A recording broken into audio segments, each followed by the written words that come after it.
Tony. Assalamualaikum warahmatullahi wabarakatuh.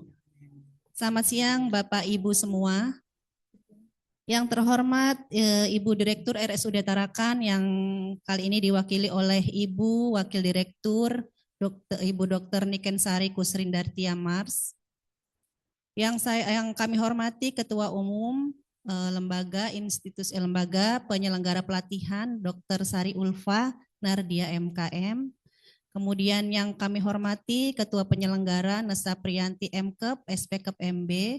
Kemudian yang kami hormati para narasumber ada Dr. Zulfia Sarif, Spesialis Kesehatan Jiwa, dan Ibu Cindy Dwi Utami, Psikologi, Magister Psikologi. Dan yang saya banggakan Bapak Ibu peserta webinar yang ada di link Zoom semuanya. Saya mewakili Ketua Panitia acara ini mengucapkan terima kasih yang sebesar-besarnya kepada Bapak Ibu yang sudah berpartisipasi dan kepada seluruh pihak yang telah ikut mensukseskan terselenggaranya acara ini. Berikut saya laporkan bahwasanya acara ini diikuti oleh 130 lebih peserta yang terdiri dari dokter umum, ada dokter gigi, ada dokter spesialis, dan kemudian ada psikologi, dan ada profesi lainnya yang terdiri dari perawat dan mahasiswa psikologi. Kami juga mengaturkan maaf jika pada acara ini ada yang kurang berkenan di hati para bapak ibu semua. Kami panitia dari awal sudah berkomitmen untuk membuat acara terbaik yang kami bisa agar bapak ibu semua bisa merasa aman, nyaman, juga senang dan bahagia. Tapi apalah daya kami, manusia terkadang salah dan juga lupa. Baik Bapak Ibu semua, selamat mengikuti acara. Semoga segala sesuatunya diberikan kelancaran dan keberkahan. Dan acara ini memberikan banyak manfaat bagi kita semua. Akhir kata dari saya, terima kasih atas semua perhatiannya dan mohon maaf bila ada kekurangan. Wassalamualaikum warahmatullahi wabarakatuh. Terima kasih kepada Ibu Aan atas sambutannya. Acara selanjutnya, marilah kita dengarkan sambutan dari Direktur RSUD Tarakan yang dalam hal ini diwakili oleh Wakil Direktur Pelayanan. Sekaligus dimohon perkenan kepada Ibu untuk membuka acara webinar nasional kita pada hari ini secara resmi. Kepada yang terhormat Dr. Nikensari Kusrindartia Mars, waktu dan layar kami persilakan.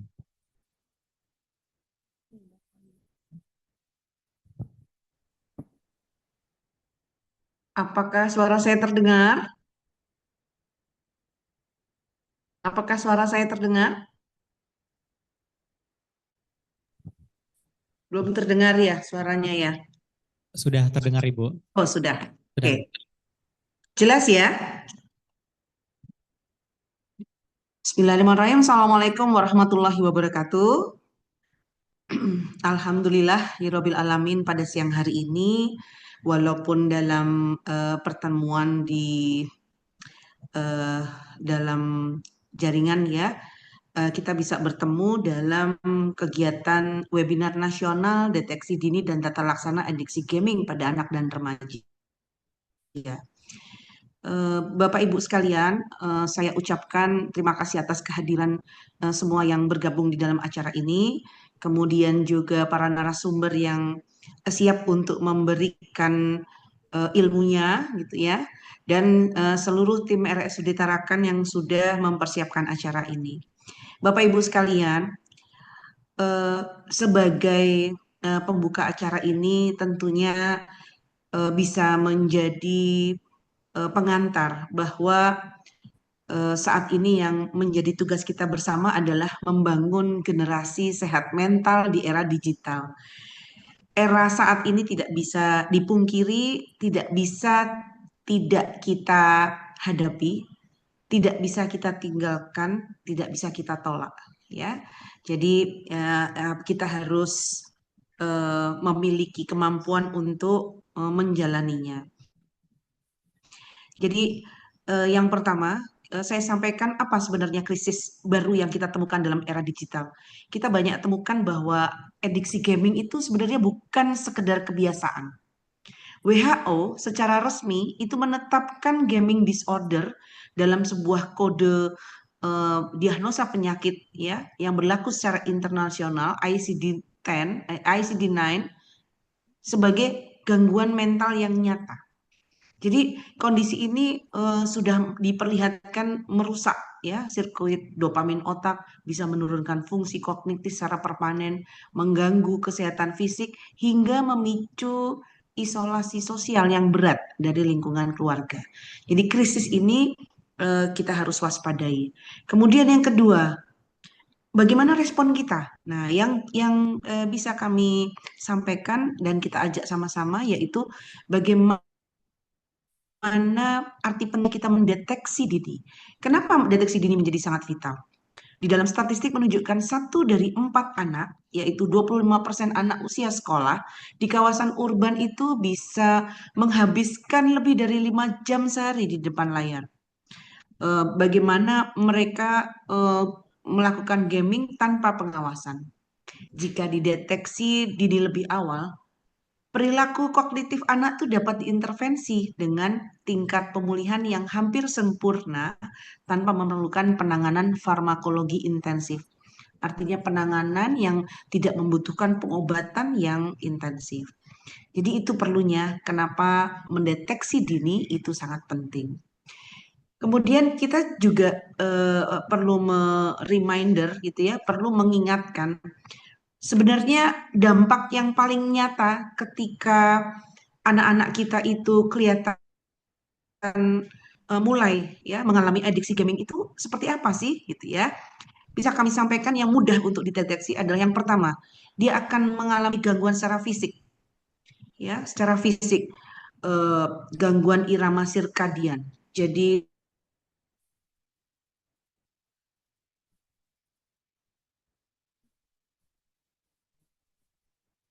bilangnya PW gitu ya, duduk manis, tiduran, nggak gerak, cuman jarinya aja yang olahraga gitu ya.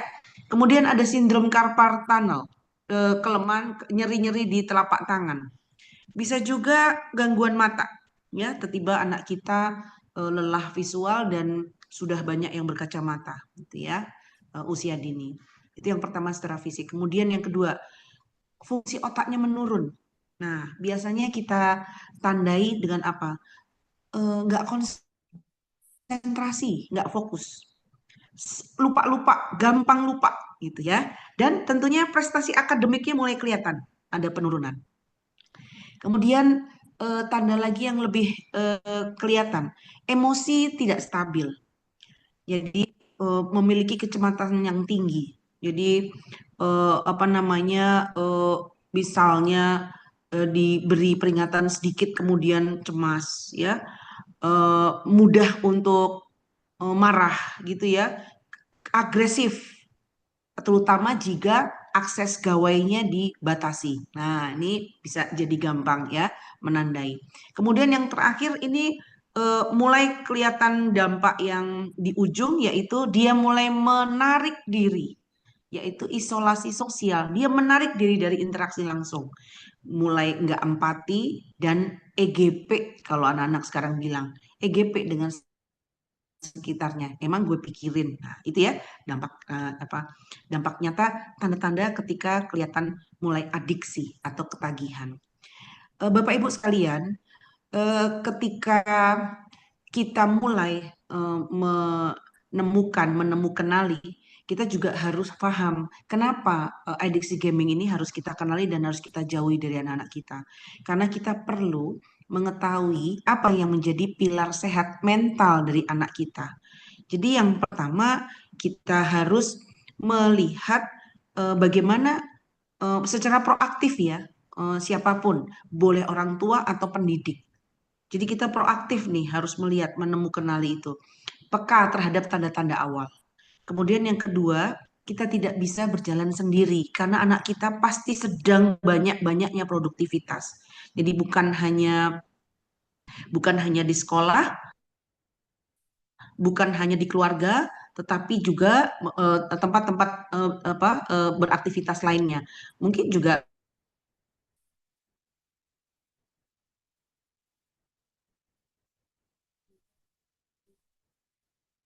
Kita juga tidak bisa berhenti terhadap penanganan oleh dokter spesialis jiwa saja, ya. Kita akan terintegrasi dengan tata laksana secara medis multidisiplin lainnya, gitu ya.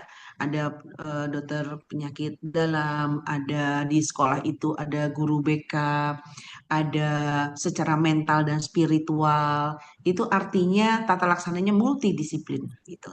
Bagaimana komitmen RSUD Tarakan ketika di krisis era sekarang itu adiksi gaming menjadi sesuatu yang serius, gitu ya. Layanan kesehatan jiwa terpadu di RSUD Tarakan berusaha keras untuk ikut mendampingi warga DKI untuk mengatasi fenomena adiksi gawai dan gangguan mental anak di DKI Jakarta.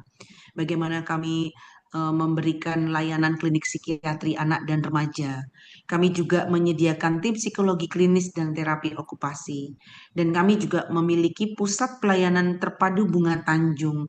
Tentunya kita tidak berharap sampai dilayani di Bunga Tanjung, ya, karena di klinik Bunga Tanjung itu sudah dampak terhadap kekerasan yang muncul, gitu ya, secara psikis dan mental. Mudah-mudahan tidak sampai kepada pelayanan terpadu Bunga Tanjung, gitu. Kemudian apakah bisa yakin RSUD sendiri untuk menata laksana ini mendampingi kasus-kasus gaming pada anak? Tidak bisa, tentunya. Kita harus sinergi membangun ekosistem, ya.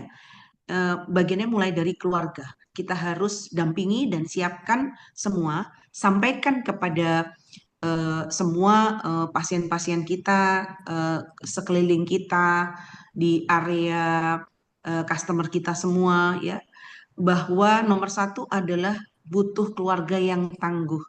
Bagaimana pengawasan screen time. Jadi bagaimana keluarga itu bisa mengawasi penggunaan gawai. Bagaimana antar anggota keluarga membangun bonding emosional, ya, keterikatan secara emosional dengan semua anggota keluarga. Dan bagaimana semua orang di rumah itu bisa menjadi role model literasi digital yang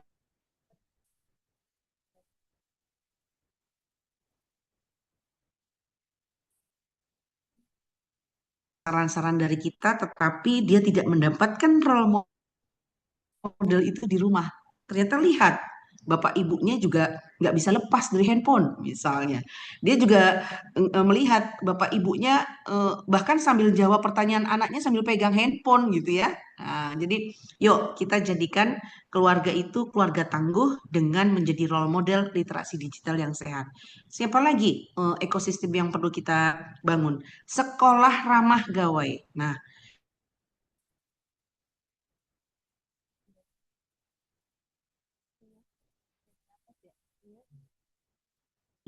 reminder bagaimana sekolah juga menjadi area yang ramah gawai. Ya, kita di sini nakes pasti juga jadi orang tua. Kita bisa loh memberikan masukan-masukan kepada guru. Kenapa Bapak Ibu guru di sekolah bisa kembali dengan memberikan tugas-tugas lewat buku tugas, gitu ya. Tidak semuanya dengan WA, gitu. Sehingga anak mulai berlatih menulis kembali, gitu ya. Kemudian kita juga memberikan masukan, "Yo Pak, sibukkan deh anak-anak itu dengan hobi bergerak yang aktif," gitu ya. Jangan semua kegiatan dihubungkan dengan gawai, gitu ya. Jadi kita juga aktif selain menangani pasien yang datang kepada kita, karena di sini semuanya nakes, kita juga aktif sebagai para orang tua yang memberikan masukan atau advokasi yang tepat, ya, kepada sekolah. Kemudian yang ketiga tentunya eh, ekosistem layanan medis yang siaga.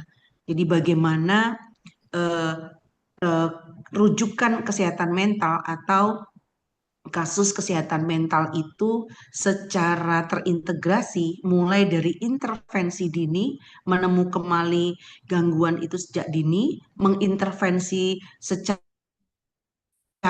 presisi, dan bagaimana merehabilitasi psikososial yang terpadu, berkesinambungan, dan berkelanjutan sehingga tata laksananya menjadi tuntas, gitu.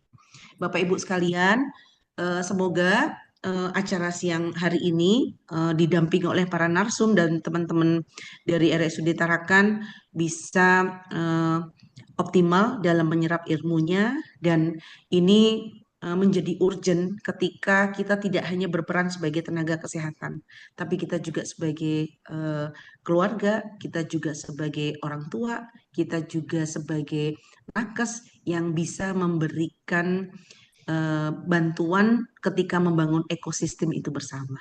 Terima kasih, selamat beraktivitas.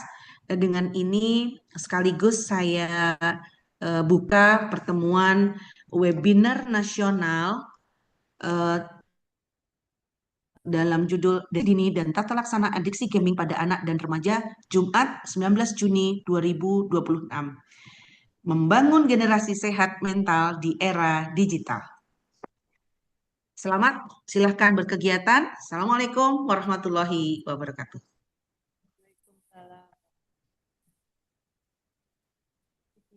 Waalaikumsalam warahmatullahi wabarakatuh. Terima kasih.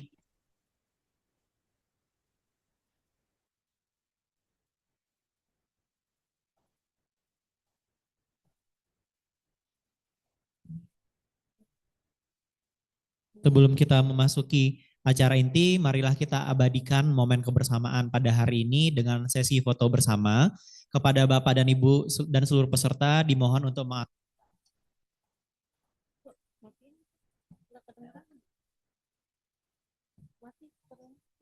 dan memberikan senyum terbaik. Oke, sesi foto akan saya pandu. Kepada Bapak Ibu dipersilakan untuk membuka.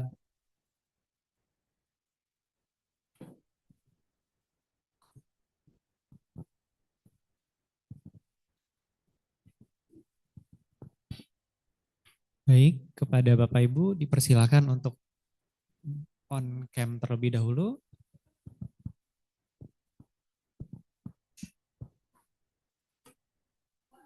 Baik. Ya.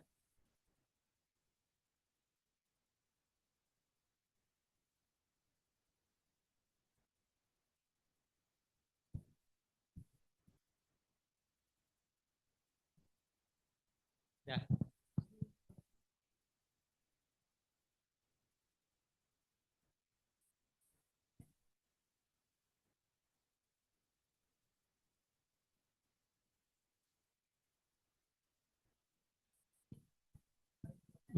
Baik, sesi foto akan saya pandu ya Bapak Ibu. Kita mulai dari layar pertama, 1, 2, 3. Layar kedua, 1, 2, 3. Dan layar ketiga, 1, 2, 3. Baik, terima kasih Bapak dan Ibu sekalian. Sesi foto bersamanya telah selesai. Hadirin yang berbahagia, kini tibalah saatnya kita pada acara inti yang telah dinanti-nantikan. Kita akan memasuki sesi pemaparan materi yang pertama. Sebelumnya izinkan saya untuk membacakan sebuah pantun lagi. Bunga mawar indah berseri, tumbuh subur di taman kota. Mari kenali adiksi sejak dini demi kesehatan mental anak kita. Materi pertama akan yang mengangkat tema perkembangan psikologi anak dan remaja di era digital serta kaitannya dengan masalah kesehatan jiwa. Materi ini akan disampaikan oleh narasumber kita, Miss Cindy Dwi Utami, MC Psikolog. Kepada Miss Cindy dipersilakan.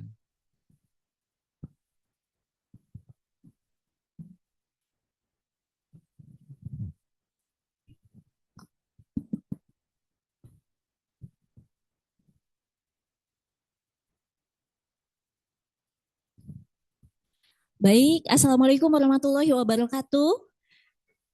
Selamat siang Bapak Ibu sejawat, teman-teman semua. Izinkan pada hari ini saya menyampaikan materi tentang perkembangan psikologi anak dan remaja di era digital. Jadi tujuan dari apa yang kita lakukan pada hari ini adalah setelah mengikuti seminar ini, Bapak dan Ibu diharapkan mampu memahami perkembangan anak dan remaja dalam ekosistem digital modern. Kemudian mampu menjelaskan pengaruh lingkungan digital terhadap perkembangan dan kesehatan jiwa anak dan remaja. Kemudian memahami faktor-faktor perkembangan yang dapat meningkatkan kerentanan terhadap berbagai masalah kesehatan jiwa di era digital.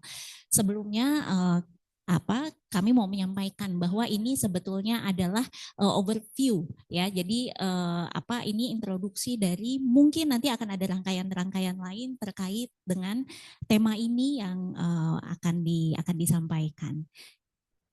Oke, baik. Selanjutnya, oke. Jadi bagaimana pengaruh dari digital dari dunia perkembangan dunia digital pada anak dan remaja. Sebetulnya bukan pada anak dan remaja aja ya.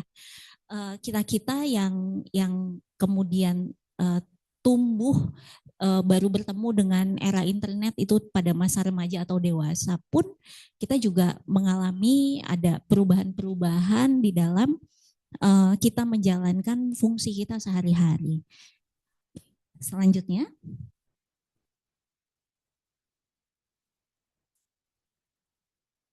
Slide selanjutnya, oke. Nah, ini. Jadi bagaimana perubahan teknologi digital itu, kenapa kita merasa bahwa penting mengangkat tema ini? Satu, karena memang ada perubahan pola bagaimana cara anak belajar bermain dan bersosialisasi dengan perubahan dunia ke arah digitalisasi.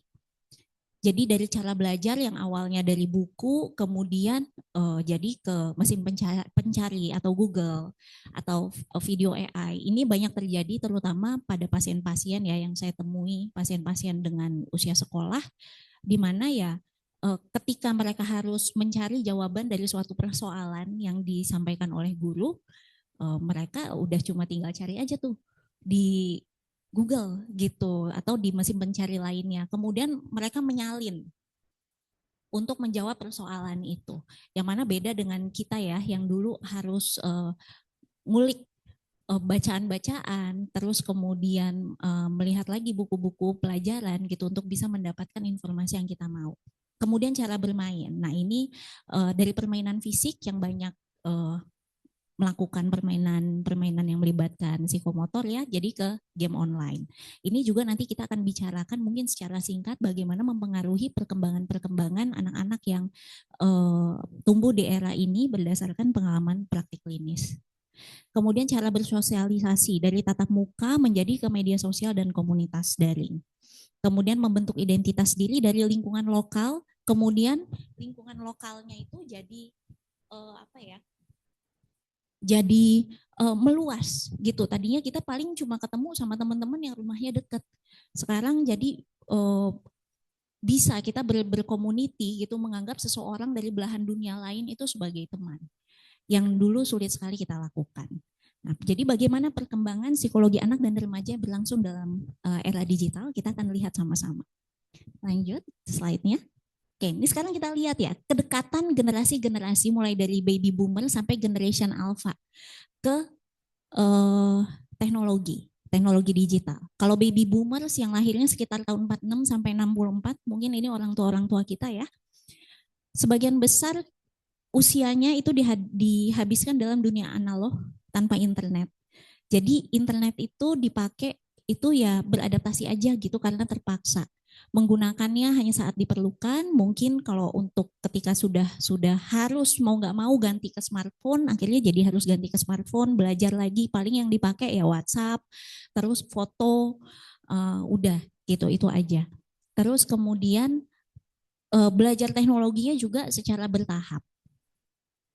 Kemudian lebih memilih interaksi tatap muka. Jadi masih suka kalau ngumpul-ngumpul, ada acara lebaran, acara keluarga, ada yang nikahin cucu, nikahin anak, itu masih excite gitu untuk ketemu muka, ya. Kemudian Generation X kelahiran tahun sekitar 65 sampai 80, mungkin di antara kita semua ada di sini, ya. Jadi teknologi mulai hadir di rumah.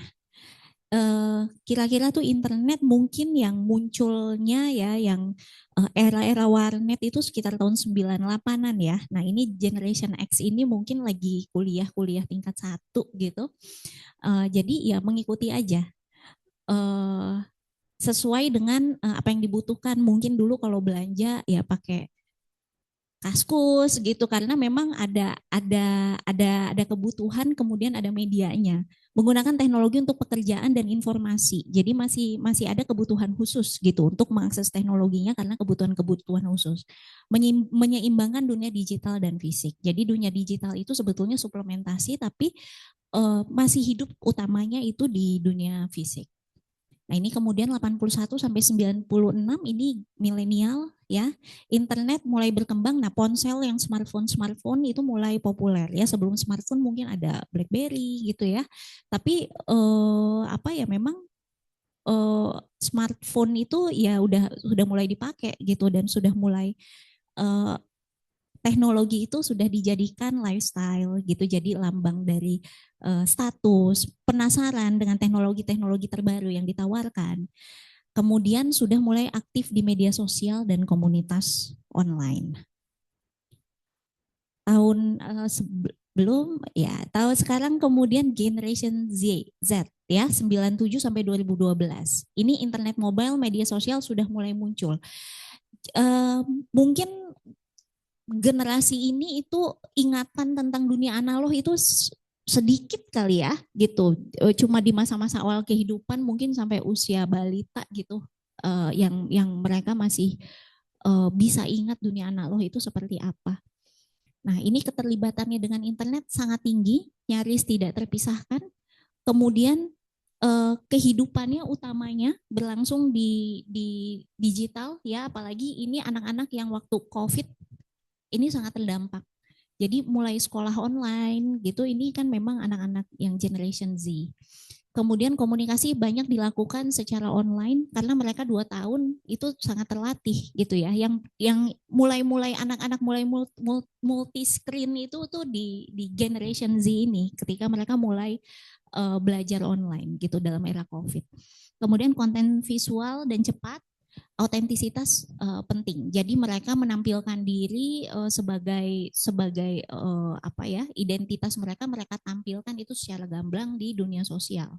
Kemudian konten sosial, konten visual itu jadi makanan sehari-hari. Jadi saya mulai sebagai psikolog ya, saya mulai mendapatkan banyak keluhan-keluhan dari orang tua itu pas COVID gitu, ketika mereka keluhan bahwa anaknya menggunakan multiple screen dalam satu waktu. Itu seingat saya tuh pada era COVID, dan pada saat itu kita sebagai orang tua ya masih terperangah gitu ya, kok bisa kayak gitu ya, itu kayaknya nggak bagus deh. Lama-lama kita sendiri kalau lagi nge-zoom itu kemudian multi screen, kita juga jadi ikut-ikutan. Padahal dulu waktu pertama kali masih dikeluhkan, saya baru dengar keluhan dari orang tua, kita semua itu terperangah gitu, kok bisa kayak gitu, dan kita merasa bahwa itu sesuatu yang tidak normal gitu.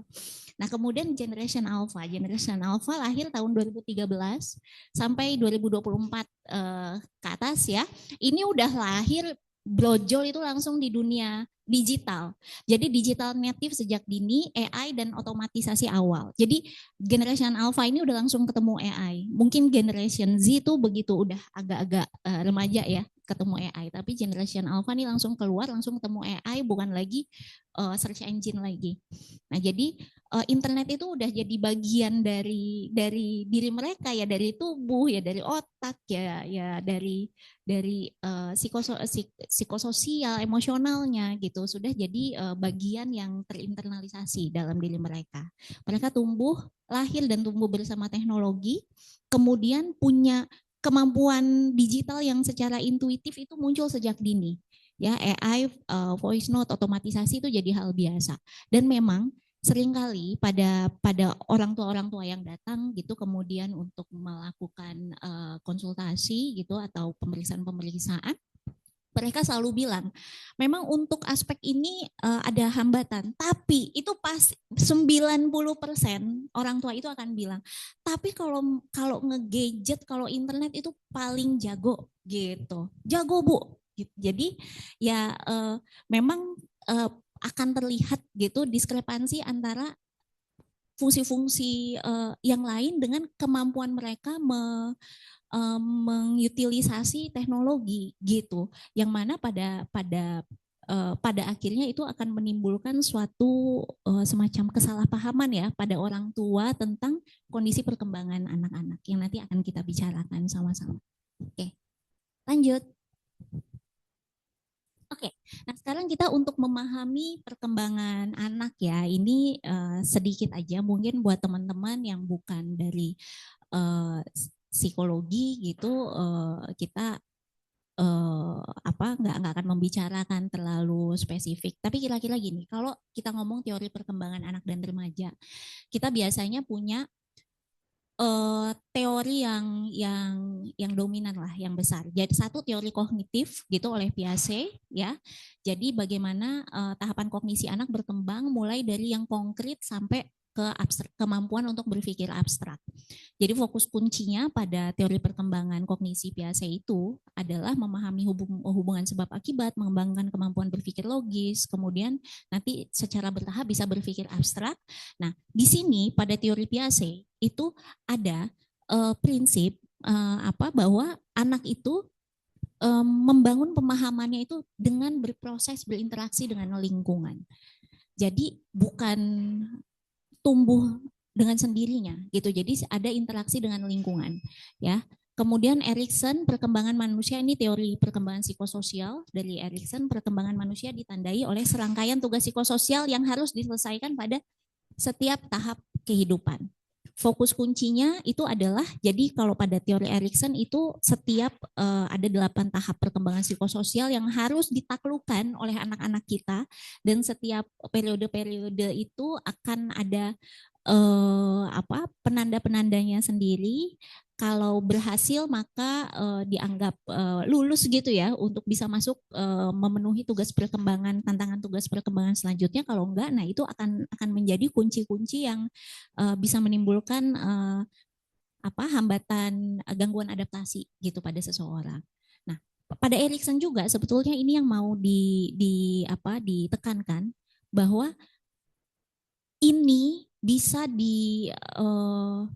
tugas perkembangan ini karena namanya juga psikososial ya. Jadi kita melihat keberhasilannya adalah ketika si anak ini atau si manusia ini berinteraksi dengan lingkungan sosialnya gitu. Maka jadi apa yang kompetensi-kompetensi yang berhasil diraih itu jadi bermakna.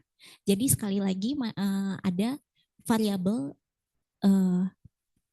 interaksi dengan lingkungan.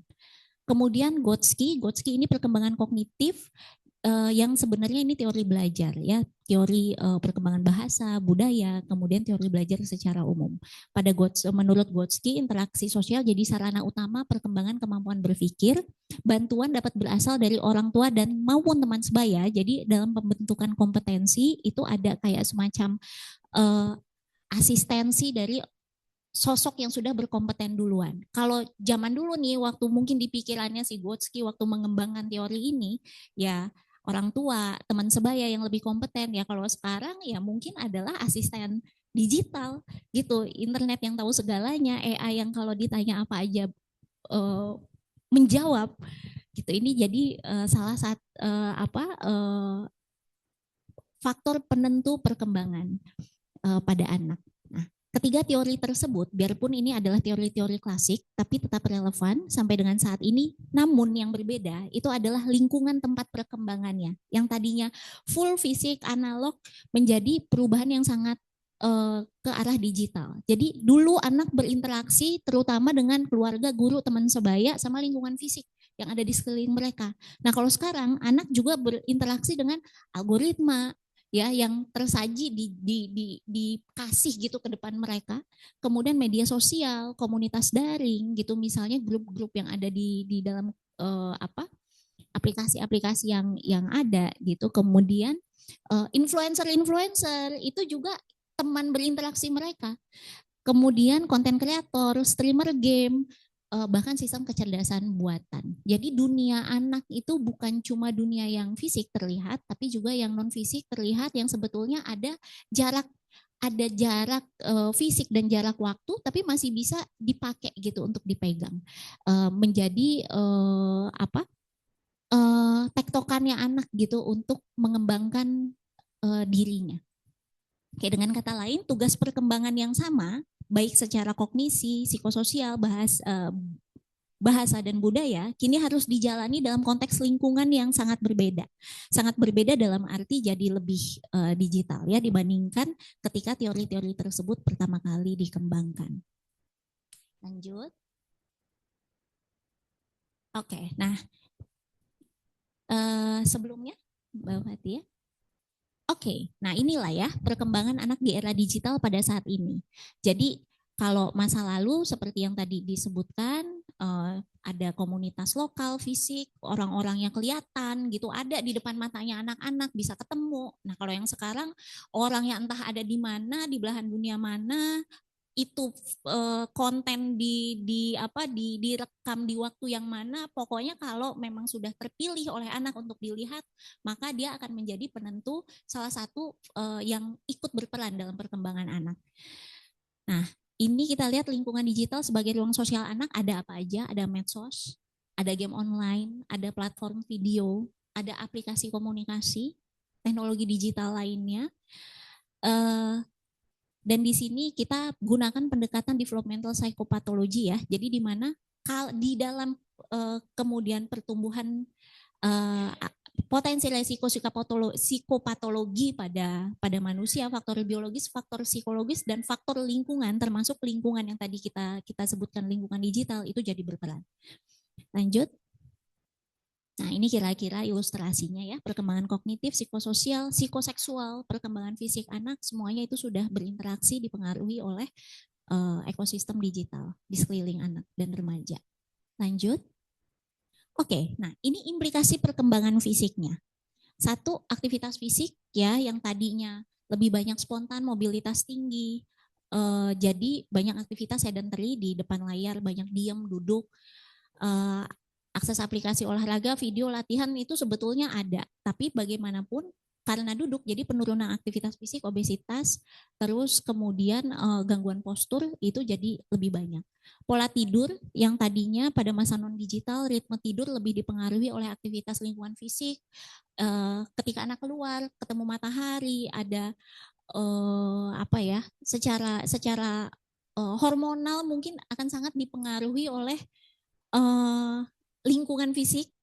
Nah kalau sekarang jadi lebih banyak di dalam gitu, terus kemudian juga jadi ada apalagi kalau misalnya main di dalam, jendela kamar ditutup jadi gelap semua, kemudian jadi buta waktu gitu ya, tubuhnya pun jadi sulit beradaptasi dengan circadian rhythm yang seharusnya, akhirnya jadi ada gangguan tidur. Kemudian perkembangan otak, stimulasi lebih banyak. Dulu stimulasi lebih banyak melalui aktivitas fisik dan interaksi langsung. Kalau sekarang simulasi cepat, multimodal, multitasking ya dan berkelanjutan, makanya screen-nya banyak. Kemudian stimulasi kognitifnya tinggi. Begitu disuruh nulis di atas buku tulis, jadi nggak bisa merespon dengan baik gitu karena under di bawah stimulasi yang biasanya mereka terima ya. Dampak negatifnya ya overstimulasi, kesulitan memberikan perhatian jangka panjang. Kemudian regulasi sistem reward, penguatan berasal dari aktivitas sosial dan pengalaman nyata dulu ya. Kalau sekarang reward sistemnya itu ditentukan oleh likes, notifikasi, achievement misalnya kalau pada game.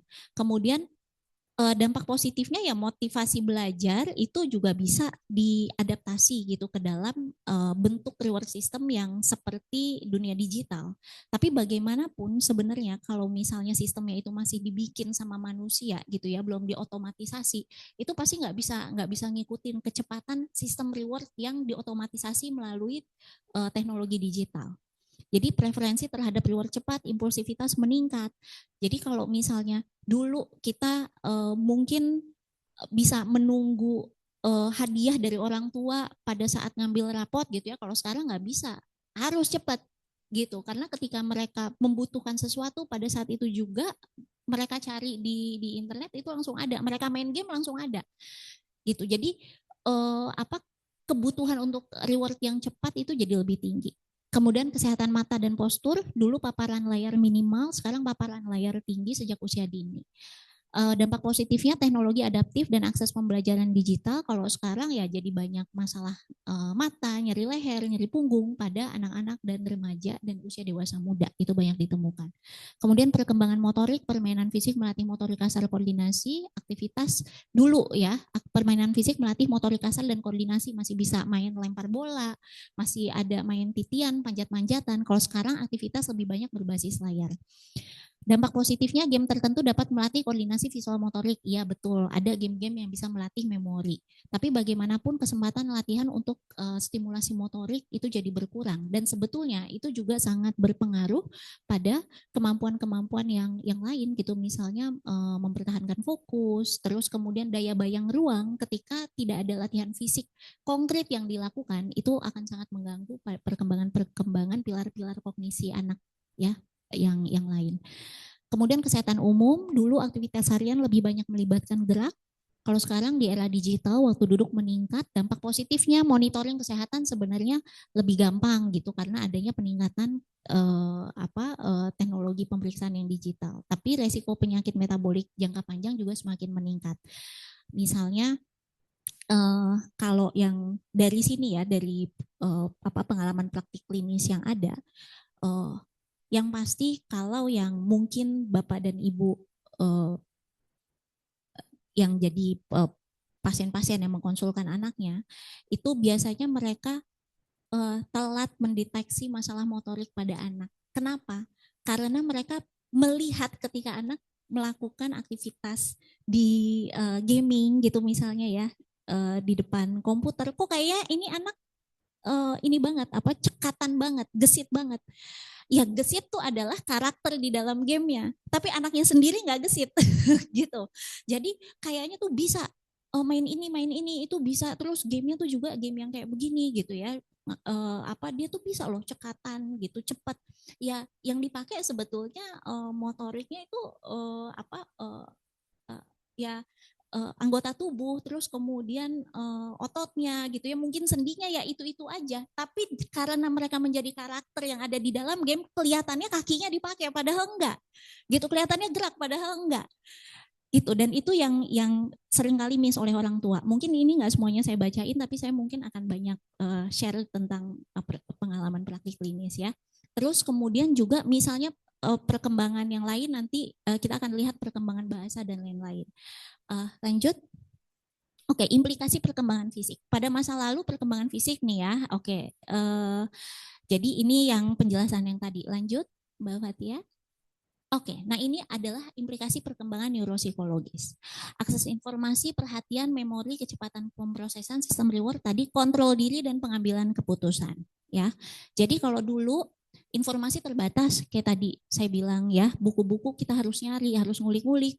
Di toko buku aja kita harus cari mana yang pas dengan apa yang kita mau. Kalau sekarang pengetahuan lebih mudah, gampang didapat, tapi satu, memilahnya sulit, overload, atau ada yang belum masuk di sini adalah terlalu cepat dapat informasi yang relevan. Akhirnya anak itu kehilangan kemampuan berpikir kritis, kemudian kehilangan kemampuan untuk mengembangkan ide secara spontan. Jadi misalnya ada persoalan dikasih sama guru gitu ya, mereka tinggal cari di search engine itu pasti akan ngasih jawaban yang relevan. Kemudian mereka tinggal salin. Mereka nggak berpikir tentang nggak berpikir secara spontan gitu ya, terus nggak mengembangkan kemampuan berpikir kritisnya. Nah, akan tetapi biasanya jadi tidak terdeteksi oleh orang tua dan guru. Mereka berpikir bahwa anak ini mampu melakukan pemecahan masalah, mampu berpikir logis, tapi begitu kita ajak berdialog itu mati gitu, karena tidak punya ide yang muncul dari diri mereka sendiri. Karena semuanya udah dicari search engine, dapatnya gampang, langsung ditulis aja, begitu dilihat sama guru sama orang tua, oh bener nih, udah pasti bener, udah pasti ada relevansinya kalau nyari di search engine. Nah, akan tetapi itu mematikan kemampuan berpikir kritis, kemudian berpikir sebab akibat, berpikir logis dan terstruktur, kemudian dalam hal pemecahan masalah. Perhatian dan atensi juga. Perhatian dan atensi juga menjadi masalah ya, seperti mampu memberikan perhatian jangka panjang padahal hanya untuk hal-hal yang mereka suka atau yang stimulasinya tinggi. Kemudian memori, kecepatan pemrosesan, sistem reward, kontrol diri ya, regulasi. Jadi kalau dulu gangguan eksternal masih relatif terbatas, lebih mudah mengendalikan diri. Kalau sekarang distraksi digital itu tersedia. Jadi begitu ada notif nengok, begitu ada ya biasanya sih notifikasi ya, gitu. Itu jadi pendistraksi. Melatih dampak positifnya kesempatan melatih regulasi diri melalui fitur bantuan dan monitoring, tapi dampak negatifnya adalah sulit mengendalikan waktu dan penggunaan teknologi karena notifnya selalu hidup. Ini pengambilan keputusan dulu lebih banyak berdasarkan pengalaman langsung, nilai-nilai keluarga dan guru. Kalau sekarang pengambilan keputusan dipengaruhi oleh algoritma gitu. Jadi mereka memutuskan sesuatu mau beli yang mana, lagi kepengen jadi apa, identitas yang mau diambil seperti apa, memecahkan masalah model begini dengan cara apa, itu dari algoritma yang dijejali gitu oleh media sosial gitu. Jadi tidak mengeksplorasi. Oke. Jadi kalau dulu tantangan utama adalah memperoleh informasi, kalau sekarang tantangan utama adalah mengelola perhatian di tengah banjir informasi.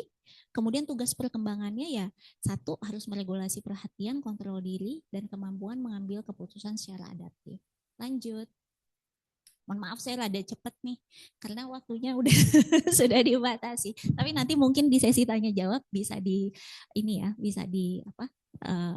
perdalam. Lanjut.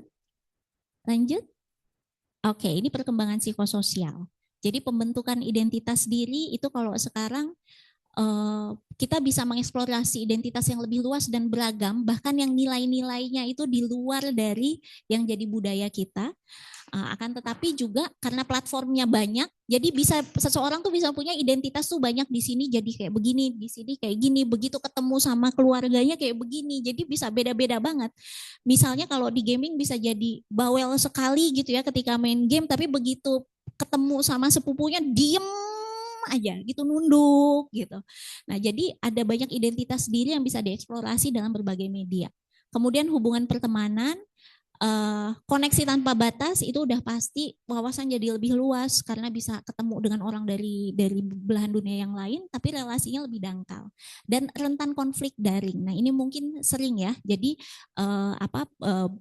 pasien-pasien yang datang mengalami misalnya konflik relasi interpersonal yang ternyata orangnya teman Discord gitu, saya juga nggak ngerti juga ya. Ternyata bukan teman sekolah. Kalau dulu kita berantem paling ya sama teman sekolah. Kalau sekarang ternyata dari antah berantah itu bisa jadi konflik interpersonal yang serius yang mempengaruhi kondisi emosional anak. Kemudian ketergantungan pada validasi dan penerimaan kelompok online, harga diri jadi bergantung pada validasi digital, kemudian kesulitan membaca isyarat nonverbal, empati menurun, relasi kurang mendalam, ya karena komunikasi itu mungkin ekspresi wajah itu sudah makin sedikit gitu terpapar. Jadi mungkin lebih bisa membaca emosi lewat emoji, lewat tulisan gitu ya, ekspresi tulisan tertentu gitu yang kadang-kadang di intergenerasi aja kayak misalnya emoji jempol ternyata di setiap generasi itu jadi beda punya interpretasi terhadap satu emoji tertentu. Nah, itu juga bahasa yang digunakan juga sangat berbeda. Nah, kemudian membaca raut muka, ekspresi orang lain, bagaimana tanda-tanda cue sosial yang subtle itu juga bisa jadi menurun karena paparannya juga menurun. Kemudian cyberbullying juga semakin tinggi. Kemudian kecenderungan menghindari tantangan sosial di dunia nyata. Jadi di dunia nyata itu ada yang tadi sempat dibahas juga ya, bahwa ada isolasi sosial di dunia nyata, tapi di dunia digital wah sangat eksis. Gitu. Lanjut.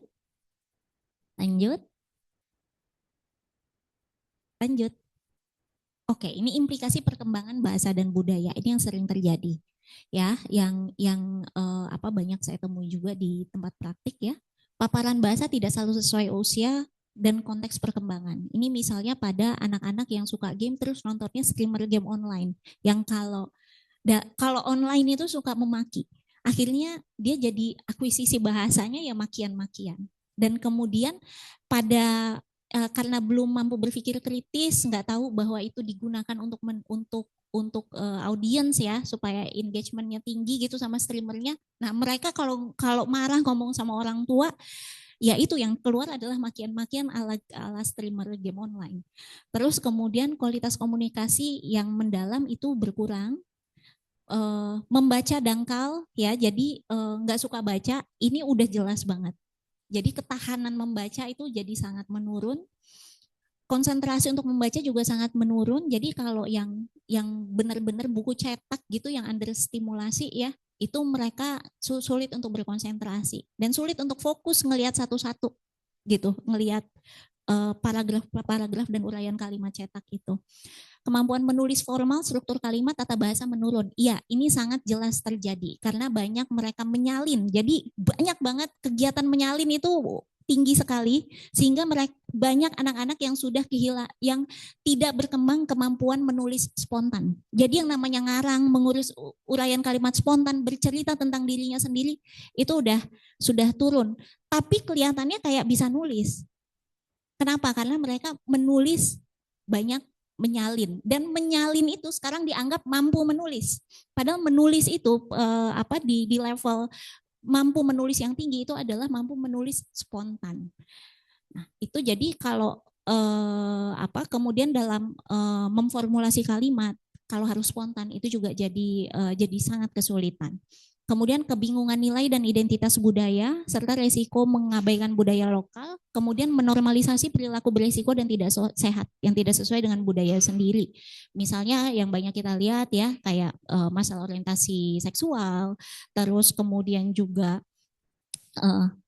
diantaranya misalnya perilaku-perilaku yang melukai diri, yang mereka lihat di media sosial. Lanjut boleh ya dikit lagi ya, 2 slide lagi aja. Oke, nah ini resiko masalah psikologis yang tersembunyi. Jadi misalnya anak-anak yang sudah punya bawaan masalah psikologis yang bisa tersembunyi dalam aktivitas online. Jadi sebetulnya mereka punya tapi nggak kelihatan. Ini ADHD misalnya ya, ADHD itu kalau misalnya kita bayangkan anak-anak itu terlalu banyak menghabiskan waktu di dunia digital, anak ADHD itu bisa nggak terdeteksi. Kenapa? Karena mereka bisa fokus berjam-jam kelihatannya sama game atau sama aktivitas digital yang lain, kayaknya nggak punya masalah gangguan perhatian. Kemudian autism ini udah banyak ini saya temui gitu. Jadi biasanya itu begitu mereka sudah masuk dunia kerja itu baru teridentifikasi bahwa ada autism gitu. Ini pada anak-anak dewasa yang sudah dewasa muda. Jadi yang udah keluar dari kamar gitu ya, baru kemudian ada masalah relasi interpersonal gitu, kemudian ada masalah okupasional juga, ternyata baru ketahuan bahwa ASD perkembangannya itu dari masa awal itu sebetulnya sudah terlihat, tapi ketutup sama gadget karena tampak seperti bisa ngomong benar gitu, padahal sebetulnya mereka itu yang mereka copy itu adalah bahasa YouTube gitu ya, tapi dianggap bahwa itu sudah mampu berbahasa dengan baik. Kemudian juga dia banyak diem karena dia banyak menghabiskan waktu sendiri karena main game, padahal sebetulnya ada masalah neurodevelopmental gitu. Nah, terus kemudian gangguan kecemasan sosial. Jadi ada aktivitas penghindaran yang tidak terdeteksi ya. Depresi, tetap aktif di media sosial, kayaknya eksis banget, tampak baik-baik saja di dunia maya, padahal sebetulnya di dunia nyata sudah mulai menarik diri. Kemudian gangguan belajar spesifik, membantu membaca, menulis, menghitung, tapi ternyata begitu kita dikte, kacau gitu. Kita minta menulis, dia misalnya menuliskan suatu kalimat, ternyata ejaannya itu tidak sesuai dengan ejaan yang seharusnya gitu. Atau karena adanya voice note, ngetik di WhatsApp pun nggak bisa. Jadi pakai voice note, atau misalnya yang bisa merubah suara menjadi tulisan. Jadi kesannya dia udah bisa nulis Bu di WhatsApp, padahal ternyata dia menggunakan teknologi itu gitu, bicara terus kemudian ditranslasikan menjadi bahasa tertulis. Emosi, kesulitan regulasi emosi dialihkan ke game. Kemudian kesepian kronis, banyak koneksi online tapi tetap merasa kesulitan. Lanjut. Oke, nah ini kerentanan psikologis baru dalam ekosistem digital ini sebetulnya bukan diagnosa yang klinis ya, yang belum artinya ya nggak ada di panduan-panduan diagnosa, tapi kira-kira ini yang banyak ditemui.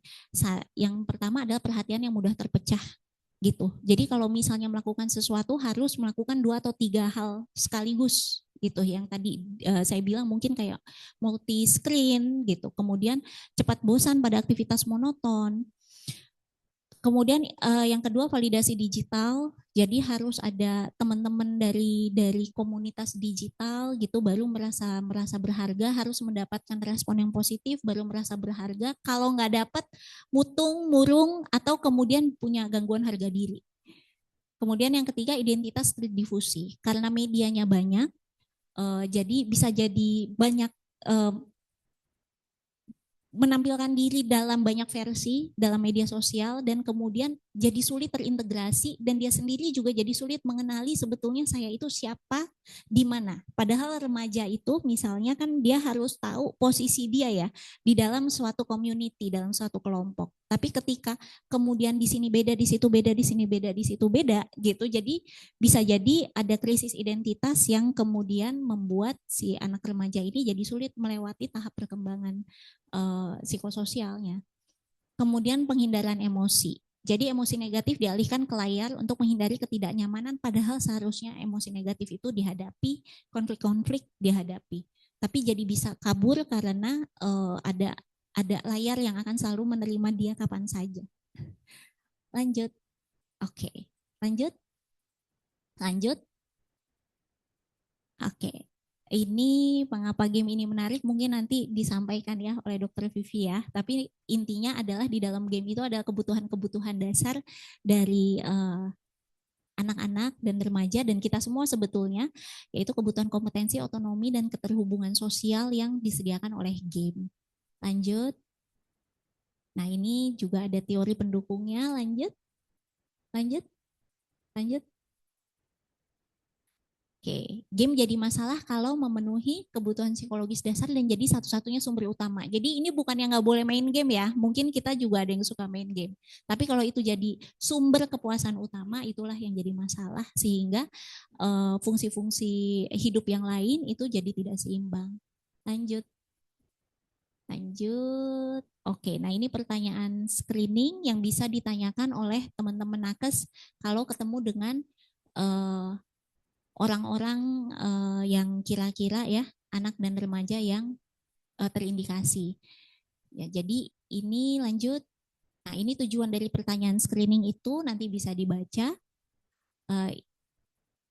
Oke, lanjut. Nah, ini implikasi bagi tenaga kesehatan buat kita semua nih. 1, ada perubahan pola masalah kesehatan jiwa. Makin dipengaruhi oleh interaksi, faktor biologi, psikologi, sosial, lingkungan digital. Misalnya ya itu masalah ada masalah gerak, terus kemudian masalah gagal organ ya kalau sambil main game gitu mungkin ditemani oleh makanan-makanan, minuman-minuman yang enggak sehat. Terus duduk terus-terusan tapi anteng. Jadi nggak ditanya-tanya, nggak ditengok-tengok, ini kayaknya anak ini anteng padahal sambil main game, sambil ngemil sesuatu yang nggak sehat. Terus kemudian muncul masalah-masalah yang berhubungan dengan hal itu. Oke, kemudian pentingnya deteksi dini. Jadi pentingnya kolaborasi. Jadi ini sebetulnya ada di setiap bidang keilmuan itu pasti nanti akan bisa terdeteksi ya. Jadi kita bisa saling berkolaborasi. Misalnya kalau pada anak-anak yang ditemukan dengan lagi dirawat inap, ditanya terus kemudian nggak bisa jawab, diem, nunduk. Nah kemudian ditanya ke orang tuanya sehari-hari ngapain? Oh dia sehari-hari main game. Nah bisa jadi mungkin perlu dirujuk untuk masalah adiksi game gitu, screening adiksi game. Kemudian menyimbangkan risiko potensi. Kemudian adaptasi pelayanan kesehatan. Jadi sebagai tenaga kesehatan, proses pencegahan, deteksi dini, dan intervensi kesehatan perlu dipertimbangkan realita kehidupan digital yang jadi bagian dari perkembangan anak dan remaja saat ini. Dan menurut saya sih bukan cuma di masalah kesehatan jiwa, tapi juga masalah kesehatan fisik dan lain-lain yang berinteraksi dengan kita di fasilitas pelayanan kesehatan. Demikian, terima kasih. Oke, terima kasih Bapak dan Ibu semua. Mohon maaf untuk kekurangannya. Wassalamualaikum warahmatullahi wabarakatuh. Nanti kita lanjutkan dalam sesi diskusi. Selanjutnya akan dilanjutkan oleh. Oke, terima kasih.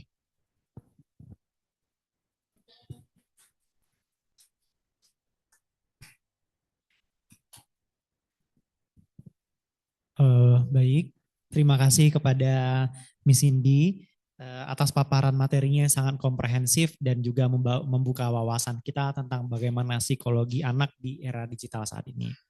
Oke. Baik, selanjutnya kita akan masuk ke materi kedua.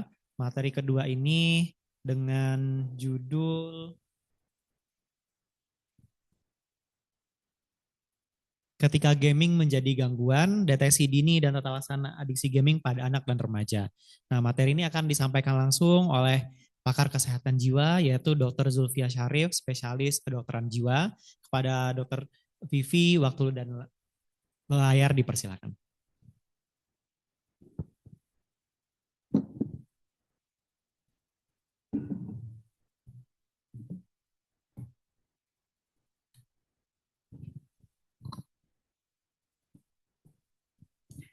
Baik, bismillahirrahmanirrahim. Assalamualaikum warahmatullahi wabarakatuh. Selamat siang Bapak Ibu, sejawat sekalian dimanapun Bapak Ibu berada. Terima kasih siang hari ini masih bertahan, masih semangat ya semuanya ya. Untuk belajar bersama tentang hal yang menjadi isu bagi anak-anak generasi penerus bangsa kita semua nih, yaitu adiksi gaming. Tadi kita sudah simak bersama bagaimana Ibu Cindy menyampaikan ya mengenai perkembangan psikologis anak remaja zaman sekarang yang mungkin berbeda dengan zaman kita dulu. Dan sekarang kita akan membahas mengenai deteksi dini serta tata laksana untuk adiksi gaming. Tentunya saya membahas dari sisi psikiatri ya. Baik, saya minta untuk dibantu dengan slide. Yes, boleh di slideshow. Yang masih semangat boleh kasih emoticon tepuk tangan atau react tepuk tangan di room Zoom ya. Oke, boleh next slide. Ya, ini adalah tujuan pembelajaran kita pada hari ini. Saya akan mencoba untuk presentasi secara singkat supaya kita semua punya waktu yang cukup untuk berdiskusi ya. Jadi intinya saya ingin mengajarkan kepada sejawat semuanya mengenai konsep gaming disorder atau adiksi kecanduan game. Oke, next slide. Nah, ini headline yang ada di beberapa media. Mantan Menkes soroti kasus anak bunuh ibu akibat kecanduan game online. Sangat menyedihkan ya pemberitaan seperti ini. KPAI temukan siswi SMP di Semarang tidak naik kelas karena kecanduan game online. Ini seberat itu ternyata permasalahan adiksi game online ya. Next slide. Masih seputar berita, ini dia. Ada agresivitas, kekerasan. Anak kecanduan game online memegang pisau, memukul ya sampai akhirnya dirawat di rumah sakit jiwa.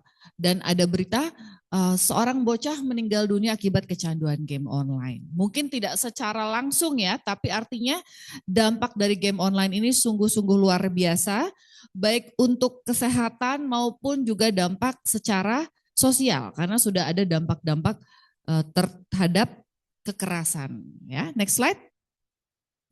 Oke, ini kita skip ya, ada satu berita, tapi kita skip saja. Ya. Ketika kita bicara adiksi atau kecanduan, mungkin yang ada di benak kita semua adalah adiksi narkoba. Namun ternyata sekarang adiksi itu tidak hanya berbicara mengenai zat atau nafza, tapi juga berbicara mengenai adiksi perilaku.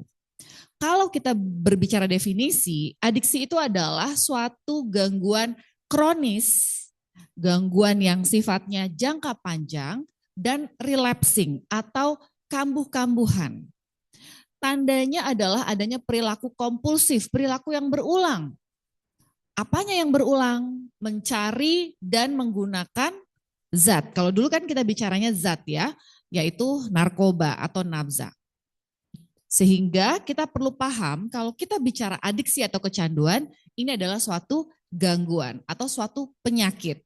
Banyak yang masih berpikir bahwa adiksi adalah suatu isu di mana orang tersebut memilih ya untuk menggunakan, memilih untuk tidak mau berhenti main game misalnya. Tapi kita akan melihat mana yang game masih dalam batas wajar, mana game yang sudah bermasalah, dan mana gaming yang sudah sampai di tahap addiction atau kecanduan ya. Next slide. Next slide. Ya. Sekarang kita bicara gaming. Mungkin sejawat sekalian sudah ada yang familiar dengan istilah-istilah gaming anak zaman sekarang ya, tapi ada juga yang nggak tahu sama sekali. Nah ini kita perlu menyelami dunia anak zaman sekarang supaya tidak ketinggalan dengan istilah-istilah mereka. Prinsipnya yang dimaksud gaming adalah aktivitas bermain permainan secara digital, ya, video game.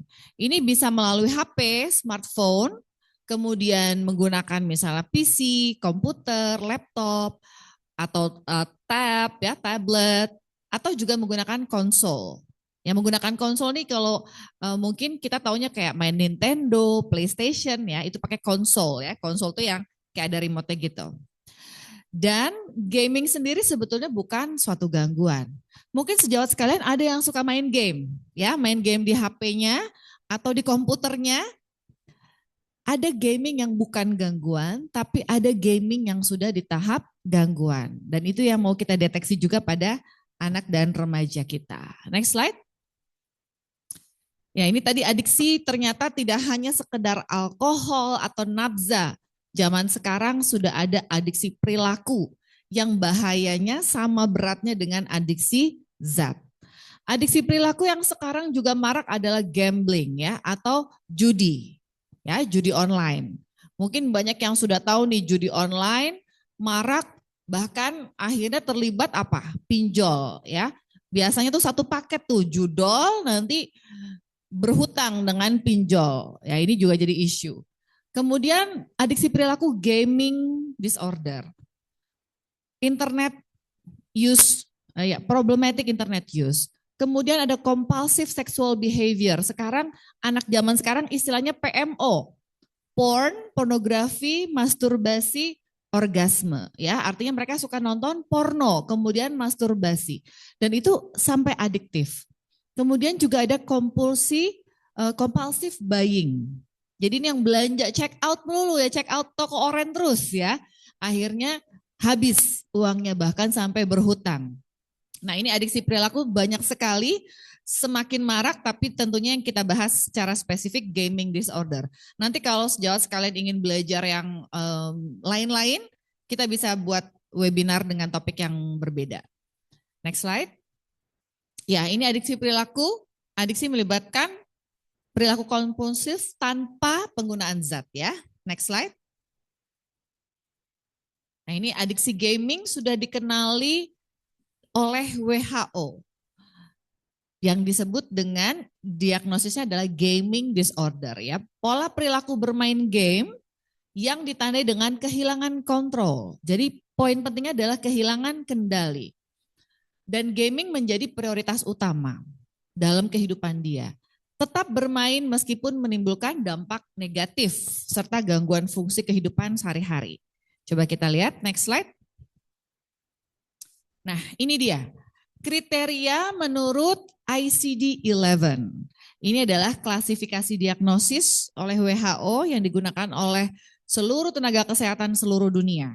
Ya, Internet gaming disorder menurut WHO kriterianya adalah pertama ada gangguan kendali, gangguan kontrol terhadap gaming. Jadi sulit mengontrol durasi.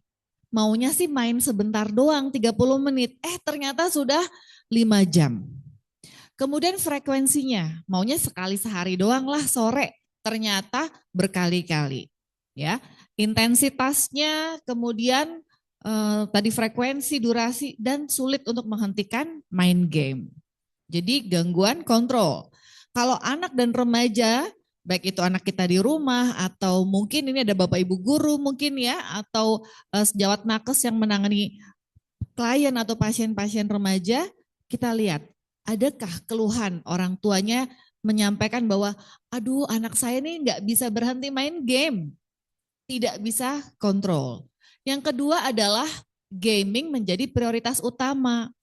Nak, mandi dulu nak. Ntar dulu mah, belum selesai main game, lagi mabar.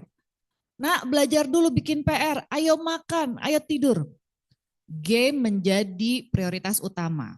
Ya, jadi lupa makan, lupa tidur, lupa mandi, nggak mau sekolah, apalagi bikin PR dan sebagainya. Itu kriteria kedua, ya. Yang ketiga adalah tetap bermain game meskipun ada dampak negatif. Misalnya sudah sering dipanggil sama guru, ya ditegur, nilai-nilai buruk, atau jadi berantem sama orang tua, tetap saja tetap bermain game. Nah, ini adalah kriteria ketiga. Pola perilaku ini terjadi sampai mengganggu fungsi personal, keluarga, sosial, pendidikan, pekerjaan, atau area lainnya. Dan berlangsung minimal 12 bulan. Jadi memang kalau sejawat sekalian kita menemukan anak remaja ada kriteria seperti ini. Sulit kontrol bermain game, game menjadi prioritas. Sudah ada dampak negatif nih, udah matanya sering sakit, jempolnya udah bengkak, dia main game terus. Tapi baru berlangsung 1 bulan. Berarti belum memenuhi kriteria adiksi atau kecanduan. Ya, belum memenuhi kriteria internet gaming disorder. Jadi kriterianya harus terpenuhi minimal 12 bulan berturut-turut atau 1 tahun. Next slide.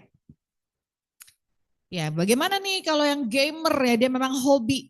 Ya, silahkan, ada saja yang memang hobinya main game, tapi bedanya adalah kalau yang hobi dia masih bisa berhenti main gamenya. Kalau memang diminta atau diperlukan, dia bisa stop, bisa kendalikan ya. Dan tidak mengganggu aktivitas dia bekerja, sekolah, dan sebagainya. Kalau gaming yang bermasalah, ini sudah mulai mengganggu kehidupan, ganggu tidur, ada konflik, jadi berkelahi, berantem ya, sulit untuk mengontrol durasinya. Lalu tahapan yang paling berat baru yang adiksi atau kecanduan. Gaming disorder yang tadi kriterianya saya jelaskan ya. Jadi sejawat sekalian ada tahapan, satu gaming normal, kemudian kalau semakin bermasalah kita sebutnya gaming bermasalah ya, problematic gaming.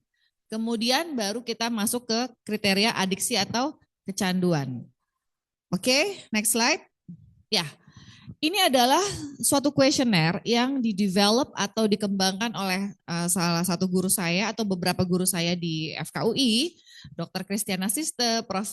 Chin Wiguna, mengembangkan kuesioner diagnostik adiksi internet. Kalau ini memang nggak spesifik game, tapi untuk internet ya. Namanya KDAI. Silakan nanti sejawat boleh search, itu ada referensinya, boleh search di Google ya. Kuesioner Diagnostik Adiksi Internet, KDAI. Jadi ada 44 pertanyaan diisi dengan sangat jarang, kadang-kadang dan seterusnya ya. Dalam waktu 12 bulan terakhir. Coba kita lihat beberapa pertanyaannya. Next slide. Ya. Nah, jadi nanti kita meminta ya anak untuk mengisi ini. Saya sudah berusaha untuk membatasi waktu bermain internet, namun gagal. Nanti dia silangnya di mana nih?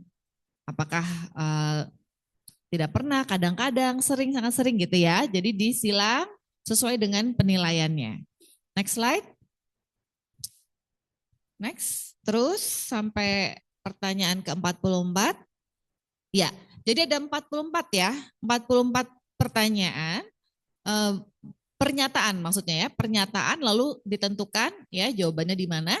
Kemudian dari situ kita hitung skornya.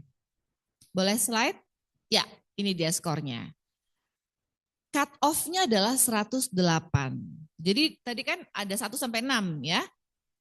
Dihitung. Di total kalau 108 atau lebih itu mengarah ke arah adiksi internet. Kalau kurang dari 108 tidak memenuhi. Jadi nanti sejawat bisa gunakan kuesioner ini untuk sebagai alat screening ya, screening tapi juga mengarah ke arah diagnostik ya. Tentunya untuk diagnosis tetap butuh profesional yang mendiagnosis ya. Boleh next slide? Ya. Prinsipnya gaming disorder ini bukan masalah kebiasaan ya, bukan masalah anak ini mau berubah atau enggak, anak ini bandel atau tidak. Ternyata penelitian secara neurobiologis membuktikan bahwa memang ada perubahan pada sistem otak. Di area mana? Adanya di area sistem reward ya, reward system. Kemudian di area kontrol. Kita sering mendengar istilah prefrontal cortex. Ini adalah area otak ya di belakang dahi kita yang mengatur kendali ya, mengambil keputusan, kemudian memecahkan masalah dan kontrol perilaku. Ternyata untuk anak yang mengalami adiksi atau gaming disorder, area prefrontal cortex ini aktivitasnya menurun, hipoaktif. Sedangkan area lain yang berkaitan dengan emosi, kemudian sensitivitas terhadap reward ya, rasa untuk mendapatkan kesenangan itu meningkat.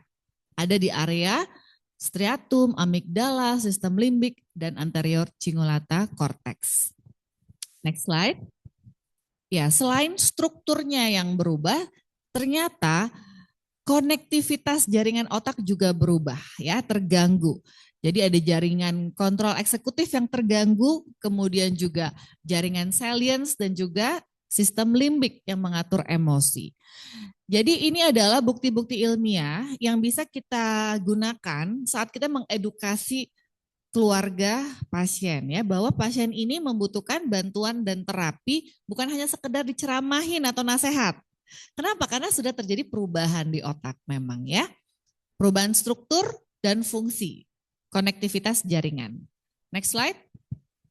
Ya, apalagi terjadinya pada remaja yang kelompok rentan, yang mereka masih dalam tahap perkembangan otak ya. Jadi ini berbahaya sekali karena bisa menetap gangguan-gangguannya. Makanya jangan heran banyak orang dewasa zaman sekarang kok kayak anak kecil ya dok ya, impulsif sekali. Mungkin dia sudah terpapar entah itu zat, entah itu hal lain yang adiktif dari usia remaja ya. Next slide, saya akan sedikit ngebut. Ini beberapa faktor risiko ya, nanti sejawat bisa baca. Ternyata orang-orang dengan impulsivitas tinggi, ada komorbid, pengawasan orang tua rendah, ya, pengaruh teman sebaya, ini semua bisa berpengaruh. Hubungan keluarga yang buruk ini juga bisa berpengaruh. Next slide. Ya, komorbidnya tadi Ibu Cindy sempat membahas juga ya, ada ADHD, depresi, masalah emosional, perilaku dan sebagainya ya. Next slide. Ya, ini pada depresi ya, komorbiditas. IGD ini adalah Internet Gaming Disorder yang komorbid dengan depresi. Ternyata memang bahwa penelitian ya dengan pencitraan otak menunjukkan individu dengan Internet Gaming Disorder memiliki konektivitas otak yang lebih tinggi dibandingkan kelompok yang sehat ya. Jadi ada area tertentu yang lebih aktif, lebih siaga. Ini sama seperti pada adiksi zat ya. Boleh kita percepat, next slide. Lagi, komorbiditas ADHD ya. Jadi ini juga penting sekali, banyak ternyata orang yang mengalami gaming disorder, kecanduan gaming ternyata punya komorbid ADHD. Jadi wajib kita screening ADHD ya. Next slide. Ya, ini bukti-bukti secara neuroimaging. Boleh next slide. Ya, dampaknya tidak hanya secara psikologis, akademis, sosial, dampak fisik, kognitif, dan bahkan finansial juga ya. Dan ini bisa berdampak sampai jangka panjang. Next slide. Boleh kita percepat ya. Tata laksananya tentunya sangat-sangat individual, artinya tailor-made. Tidak ada satu terapi yang sama persis untuk semua individu. Jadi perlu diakses secara individual, pendekatannya multidisiplin, ya mungkin perlu penanganan dari dokter anak, psikolog, psikiater, dan multidisiplin yang lainnya ya. Bertahap, berkelanjutan, berbasis bukti, jangan kita pakai yang non medical evidence ya. Maksudnya banyak sekali yang ini anaknya mungkin perlu diruqyah, anaknya perlu diusir setannya gitu ya, main game melulu. Tolong kita nakes yang berbasis bukti saja ya. Oke, next slide. Mungkin ya psikoedukasi ini penting untuk orang tua keluarga. Boleh next slide. Dan terapi psikologisnya nanti dengan psikolog, psikiater ya, bisa dengan CBT, Cognitive Behavioral Therapy, Motivational Interviewing, dan terapi berbasis mindfulness. Kadang-kadang psikiater memberikan obat bila memang impulsivitasnya sangat tinggi atau dia ada comorbid, depresi, ADHD yang mungkin butuh bantuan obat. Dan beberapa anak bahkan mungkin perlu dirawat inap apabila memang kondisinya sangat berat ya. Next slide. Ya, modifikasi perilaku ini juga nanti terapi psikologis ya. Next slide. Intervensi keluarga harus kompak menerapkan sistem aturan yang konsisten ya. Jangan ibunya keras konsisten, ibunya kerja, neneknya yang ngebolehin ya, atau ART-nya babysitter. Jadi memang harus diintervensi juga keluarga agar memberikan aturan yang sama dan konsisten untuk si anak ya selama proses terapi. Oke, next slide. Nanti sejawat mohon dibaca ya, dibaca sendiri. Ini untuk beberapa strategi penanganan untuk komorbid ya. Kita selalu berpikir ada nggak nih komorbidnya, depresi atau ADHD atau autism dan sebagainya ya. Next slide.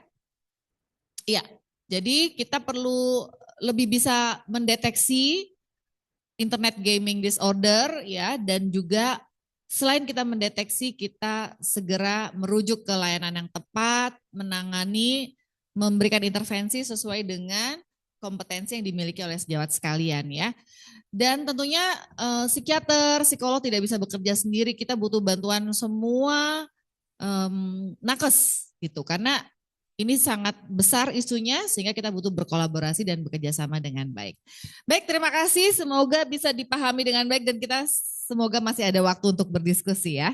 Terima kasih, selamat sore.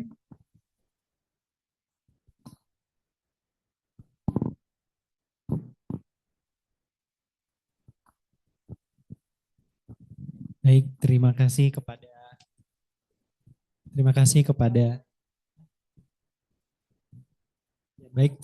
kepada Dr. Zulfia Syarif, spesialis kedokteran jiwa yang telah memberikan materi yang sangat insightful dan juga untuk nantinya bisa diterapkan, terutama bagi tenaga kesehatan.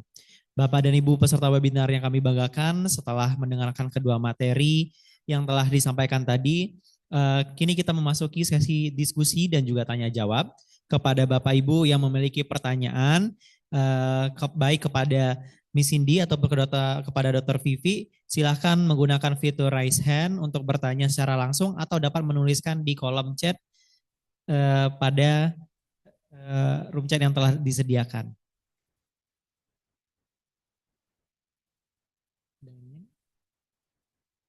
Ya. Baik, kepada Bapak Ibu, kalau ingin bertanya silakan raise hand atau silakan untuk menuliskan pertanyaan pada kolom chat.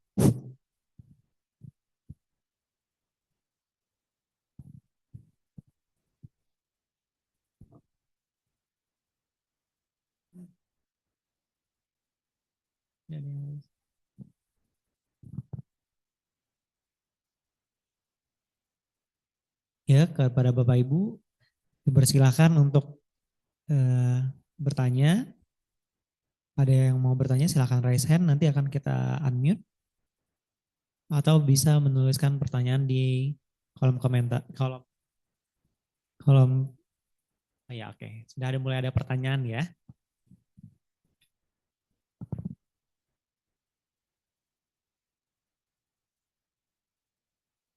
Mungkin nanti kalau untuk pertanyaannya boleh disebutkan nama, kemudian asalnya dari mana, sama pertanyaannya ditujukan kepada siapa ya Bapak Ibu. Kemudian di pertanyaannya apa. Oke, kita mulai ya Dok ya untuk pertanyaannya. Yang pertama ini ada dari Ina Fadilah. Dari Ina Fadilah bertanya, untuk mengatasi adiksi gaming pada anak usia SD yaitu 11 tahun bagaimana caranya? Mungkin karena ini pertanyaannya tidak ditujukan kepada Miss Cindy ataupun kepada Dr. Vivi, mungkin bisa jawab dari perspektif psikolog ataupun juga sebagai psikiater ya. Baik, silakan. Oke, izin Bu Ina, saya jawab dulu. Jadi untuk mengatasi adiksi game pada anak usia SD, seperti yang tadi Dr. Vivi bilang bahwa untuk intervensinya itu tailor made. Jadi sangat tergantung dari yang pertama adalah lepas dari misalnya apakah ini anak ini tentu kita screening dengan comorbidity ya yang ada ya.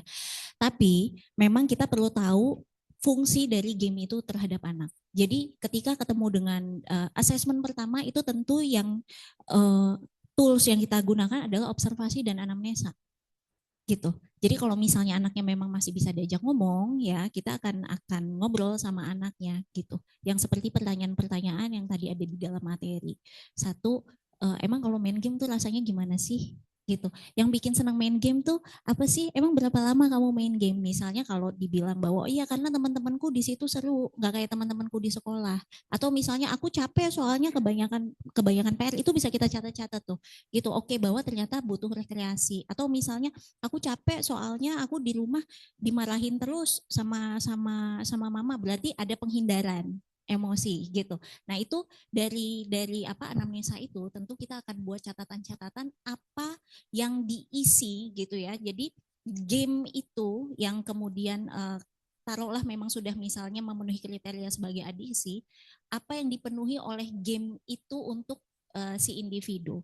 Nah, kemudian baru kita akan coba cari cara untuk mensubstitusinya dengan hal-hal lain gitu supaya game itu nggak jadi sumber utama. Misalnya kalau ternyata itu penghindaran emosi, maka kita akan latih untuk peningkatan kemampuan untuk kelola emosi gitu. Dan kalau misalnya untuk masalah interaksi sosial, berarti kita lihat apakah punya masalah gitu dengan skill sosialnya, ataukah misalnya pada kasus tertentu ada anak-anak yang punya masalah dengan speech disorder, jadi nggak bisa ngomong dengan lancar. Kalau ngobrol sama temennya, kalau langsung tuh ditanya apa gitu. Ya jadi dia lebih seru kalau misalnya dia bisa terkoneksi kalau dia dengan misalnya dengan chatting atau di dalam game atau cuma ngomong sepotong-sepotong gitu. Nah, itu jadi sangat tailor made sekali gitu. Silakan Dr. Vivi. Baik, Ibu Ina, berarti kalau anak usia 11 tahun sudah terindikasi ke arah adiksi ya atau kecanduan dari game. Tadi Ibu Cindy udah sampaikan. Kita cari tahu dulu apa nih makna game buat dia ya. Apakah dia kesepian, apakah dia butuh teman, apakah di keluarga dia tidak mendapatkan perhatian ya. Kita perlu assess dulu tentunya. Dan selain anaknya, kita perlu evaluasi juga orang tua atau lingkungan tempat tinggal dia. Sehingga kita perlu lakukan intervensi kepada pola parentingnya. Jadi parent management training itu juga penting ya. Jadi kita nggak bisa asal melarang anak untuk nggak main game tanpa kita tahu fungsinya dan kemudian tidak kita berikan alternatif penggantinya gitu. Jadi orang tuanya larang main game tapi orang tuanya tidak hadir, orang tuanya juga asik main HP gitu ya, dia tidak diberikan aktivitas yang lain. Oleh karena itu kita perlu sesuaikan juga dengan tahap perkembangan dia ya, mungkin anak SD 11 tahun dia masih perlu aktivitas yang sifatnya motorik, yang banyak bergerak, mungkin apakah diikutkan mungkin klub futsal atau aktivitas olahraga gitu, sehingga saat kita mengurangi jam dia bermain, durasi main game, ada aktivitas lain yang bisa dia lakukan. Dan kalau dia sudah tahap adiksi, kita nggak boleh langsung stop begitu saja, karena namanya kecanduan ya, kalau di stop itu terjadi seperti kayak orang sakau gitu ya, ada withdrawalnya. Sehingga dia akan gelisah, akan emosional, marah-marah, tantrum. Jadi kurangi secara bertahap, tadinya misalnya sekian jam, sekarang berkurang gitu ya, 10-20% per minggu jamnya. Terus kita berikan alternatif aktivitas yang lain. Dan tetap jalani sesi konseling atau psikoterapi dengan psikolog secara berkala. Sambil kita evaluasi ada kemungkinan komorbid lain atau tidak. Mungkin itu. Baik, terima kasih pada Dr. Vivi dan juga Miss Cindy. Selanjutnya pertanyaannya dari Dr. Randa Heriani Budiman, psikolog. Izin bertanya pada Dr. Zulfia, selama anak main game karena seru akan meningkatkan adrenalinnya. Nah, Karena itu pada saat diminta berhenti oleh orang tuanya, apakah anak tersebut bisa menjadi bersifat agresif? Bagaimana dok? Terima kasih Ibu Herjani.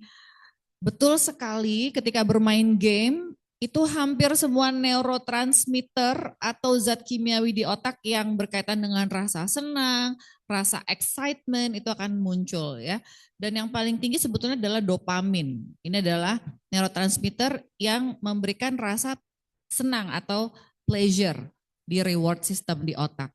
Sehingga ketika dia bermain game, kemudian dia ada keseruan ya, saat dia bermain nih kompetisi, adrenalin meningkat, kemudian dia menang, di situ dopaminnya banjir. Ibaratnya di otaknya dibanjiri dopamin, ada rasa bahagia, senang, puas yang luar biasa. Nah saat dihentikan mendadak oleh orang tuanya, tentunya ini akan bisa memicu suatu isu emosi dan perilaku pada anak. Apalagi kalau dia sudah sampai kecanduan ya. Tadi seperti ada kayak ada withdrawalnya, ada gejala putusnya, putus zatnya, kayak sakaunya gitu. Kayak orang pakai narkoba nih, kecanduan. Kita stop tiba-tiba pasti sakau. Nah, sakaunya pada kondisi gaming disorder adalah agresivitas, ya tantrum, gangguan emosi, gaduh gelisah, dan bisa jadi agresif merusak barang atau menyakiti orang tua atau menyakiti diri sendiri juga bisa. Oleh karena itu memang satu, kita perlu konsisten dulu bikin aturannya, kemudian bertahap dalam mengurangi durasi bermain game, dan kita juga perlu tahu kapan memang anak ini ketika gaduh gelisahnya sangat berat, mungkin butuh bantuan farmakoterapi atau pengobatan. Ibu, kalau memang sampai di tahap yang agresif yang sudah sulit dikendalikan ya oleh orang tua. Karena tadi seperti di headline ada tuh yang sampai mau nusuk ibunya dan sebagainya. Memang seagresif itu. Jadi kita perlu waspada ya terhadap kondisi seperti ini. Terima kasih Ibu. Terima kasih Dr. Vivi. Selanjutnya pertanyaan berikutnya dari Yofi Safitri, seorang psikolog. Izin bertanya untuk Mbak Cindy, apakah diboleh di-share contoh kasus adiksi gaming yang pernah ditangani, psikoterapi apa yang pernah dilakukan dan bagaimana tingkat keberhasilannya. Lalu kendala yang umumnya dihadapi sebagai psikolog yang menangani kasus adiksi gaming seperti apa? Baik, silakan Bu. Baik, ini salah satu kasus ya, Pak anak kelas 4 SD. Anak kelas 4 SD bermain game plus nonton streaming gamers gitu ya. Jadi yang dikeluhkan pertama kali itu adalah ya masalah perilaku, jadi bicara kasar pada orang tua. Terus kemudian sulit untuk diajak komunikasi. Kemudian bahkan untuk buang air besar dan buang air kecil tidak bergerak karena maunya main game aja gitu. Ya, jadi yang pertama kali dilakukan ya tentu adalah mengedukasi orang tuanya gitu bahwa memang ada sesuatu yang perlu kita lakukan, dan seperti yang tadi ditanya oleh Bu Herjani gitu bahwa ketika ada pembatasan tentu akan ada reaksi. Jadi yang pertama dipersiapkan itu adalah mempersiapkan reaksi withdrawalnya oleh orang tua, dan orang tuanya harus kompak gitu, harus hadir sama-sama. Jadi ini akan memburuk sebelum membaik. Intinya gitu kayak pendulum gitu, bahwa ini akan memburuk sebelum membaik, dan orang tua itu satu tidak boleh baper ya. Jadi tahu bahwa yang bereaksi itu adalah reaksi yang nggak bisa dikendalikan oleh anak, dan itu tidak berhubungan dengan sikap anak terhadap orang tua, entah benci atau sayang, bisa mengenali atau enggak. Jadi udah dilarang baper. Kita akan lakukan tata laksananya gitu dengan sebetulnya kalau anak kelas 4 itu saya tidak menggunakan CBT, tapi lebih ke masalah parenting, terus kemudian behavior activation atau dalam hal ini inactivation gitu. Jadi ada inaktivasi perilaku, misalnya di mana ketika anak itu udah minta bermain sekian lama gitu, terus kemudian dihentikan, terus kemudian jadi memang pendekatannya pada anak itu lebih behavioristik, terus kemudian orang tua itu hadir misalnya malamnya ketika anak gelisah tetap ada ngelonin, terus kemudian memeluk gitu ya, terus bapak ibunya kemudian juga kebetulan punya masalah juga di dalam relasi gitu, ada perbaikan di dalam relasinya, terus kemudian juga menjaga kekompakan. Nah, untuk anak itu pendekatannya ya masalah perilaku, jadi mengurangi durasi plus keberulangan perilakunya. Kemudian juga untuk masalah bicara kasarnya itu ya, itu untuk di awal itu tidak diadres dulu karena itu bukan merupakan prioritas. Itu adalah masalah ikutan dari adiksi gamenya gitu. Karena di dalam game itu kan ada ekosistemnya macam-macam ya, ada teman bermain terus kemudian ya itu ada influencer, ada konten kreator dan lain-lain gitu. Jadi itu tidak diadres dulu. Jadi salah satu dalam konsultasi dengan orang tua yang disampaikan adalah kita akan menentukan prioritas mana dulu nih yang akan dilakukan.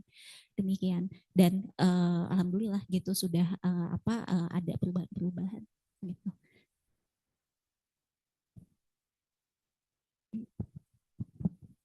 Baik, terima kasih kepada Miss Cindy. Untuk mungkin kita lanjut ke pertanyaan berikutnya ya.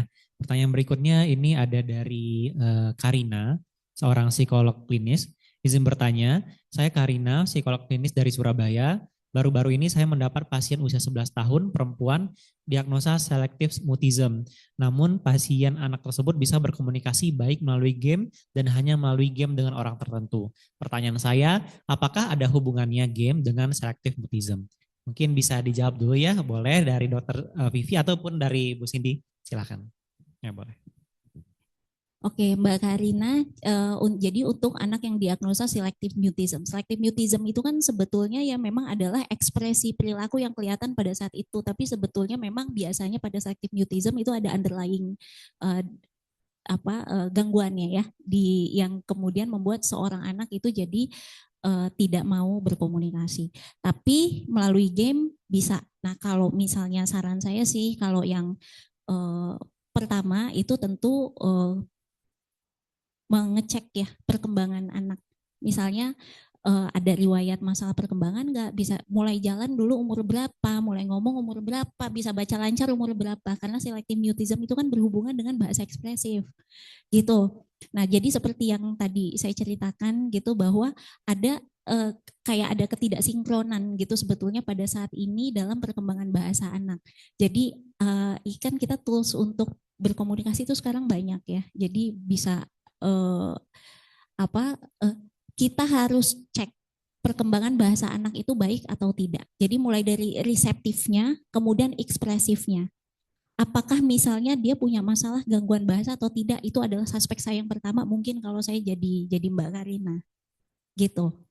Diobservasi, kemudian cek riwayat perkembangannya. Kalau misalnya ternyata ada masalah pada bahasa, ternyata nggak ada masalah pada bahasa, berarti dicek lagi adalah kalau misalnya memang bisa berkomunikasi dengan baik melalui game, komunikasinya seperti apa, kepotong-potong atau enggak. Karena biasanya misalnya di game itu dia tidak memformulasi kalimat secara utuh, misalnya cuma singkat-singkat gitu. Nah, jadi itu kita nggak bisa bilang bahwa dia mampu komunikasi juga gitu. Jadi, nah, terus kemudian kita cek relasi sosialnya seperti apa, sehari-hari di sekolah gimana hubungannya sama orang tua, hubungan sama teman sebaya, hubungan sama kerabat, kalau ketemu sama orang asing seperti apa. Kalau misalnya tiba-tiba ada penghindaran pada orang asing, oke, berarti kita harus cek suspek yang lain. Apakah ada misalnya kecemasan sosial. Jadi memang ada banyak nih cabang-cabangnya. Kalau misalnya sudah tereliminasi, jadi kita pakai prinsip eliminasi sebetulnya gitu, dan itu emang cukup panjang ya Mbak Karina ya. Tapi biasanya memang ada hubungannya. Kalau ternyata kita lihat ada defisit-defisit pada area tertentu, ya berarti mungkin bisa jadi kita bisa kita konsulkan ke ahli yang lain. Misalnya kalau tadi saya bilang bahwa ada anak dewasa muda yang ternyata teridentifikasi punya speech disorder. Jadi kalau ngomong tuh belibet, nggak jelas. Jadi ada gangguan artikulasi. Nah itu bisa kita rujuk dulu ke terapis wicara gitu untuk perbaikan, untuk kemudian kita aktivasi perilaku relasi sosial secara langsung kalau misalnya memang gamenya itu digunakan untuk escape dari tantangan sosial yang nggak bisa dia hadapi, atau escape dari rasa kecewa akibat nggak bisa membuat koneksi sosial emosional yang sehat dengan orang lain gitu. Nah, jadi apa yang kurang, yang defisit itu kita tangani, dan mungkin kita butuh bantuan dari nakes-nakes yang lain ya. Terus kemudian masalah gamenya itu jadi bisa diturunin kalau kita udah menemukan pilar baru gitu. Jadi ini memang agak panjang ya Dokter Vivi ya. Dokter Vivi gimana nih? Ya, sebetulnya saya belum pernah menemukan satu studi khusus ya yang meneliti hubungan antara gaming dengan selective mutism. Tapi mungkin pada individu tersebut, pada pasien tersebut bisa jadi game menjadi cara dia berkomunikasi atau coping mechanism dia menghadapi stresnya gitu ya. Tadi Bu Cindy udah sampaikan selective mutism kemungkinan ada underlying-nya, bisa jadi ada depression, ada anxiety, dan mungkin dia bisa meredakan anxiety-nya, dia bisa tidak merasa kesepian ketika dia berinteraksi dengan teman-teman gamernya. Jadi kita perlu mengevaluasi tadi bagaimana game ini berperan ya dalam hidup dia. Apakah ada kaitan khusus? Mungkin kalau secara studi, karena kan kalau kita bicara studi harus banyak ya sampelnya ya. Saya belum menemukan studi khusus sih. Tapi untuk individu itu bisa jadi ya, bisa jadi game itu menjadi salah satu cara dia untuk escape atau coping mechanism dia untuk mengatasi underlying condition-nya. Mungkin ada low self-esteem atau ada kondisi yang lain yang perlu dievaluasi lebih lanjut. Trikinya karena masih 11 tahun ya, masih usia perkembangan ya, jadi sehingga memang masih sangat banyak hal yang perlu kita explore di tahap perkembangan ini. Baik, terima kasih. Selanjutnya kita lanjutkan pertanyaan berikutnya dari apoteker M. Samsul Arif Faizal dari PKM Cilandak ya. Izin bertanya, apakah pasien yang sudah tidak remaja dalam kurung dewasa bisa sembuh dari gaming disorder? Nah, apakah ada solusi bila pasien yang sudah ketergantungan dengan validasi digital yang kurang didapatkan kehidupan nyata? Mungkin di gaming dia banyak ini ya dok, banyak appraisal yang didapatkan gitu dari teman-teman komunitas gamingnya. Sementara di kehidupan pribadi kurang gitu untuk apresiasinya. Kalau kondisinya seperti itu bagaimana dokter? Ataupun dari Bu Cindy? Ya, kalau kita bicara gaming disorder sampai di tahap adiksi, kita akan menggunakan konsep recovery ya atau pulih ya targetnya. Artinya dia kembali kepada fungsi kehidupan sebelumnya. Dia bisa menjalani aktivitas seperti layaknya sebelum dia mengalami adiksi atau gaming disorder tersebut.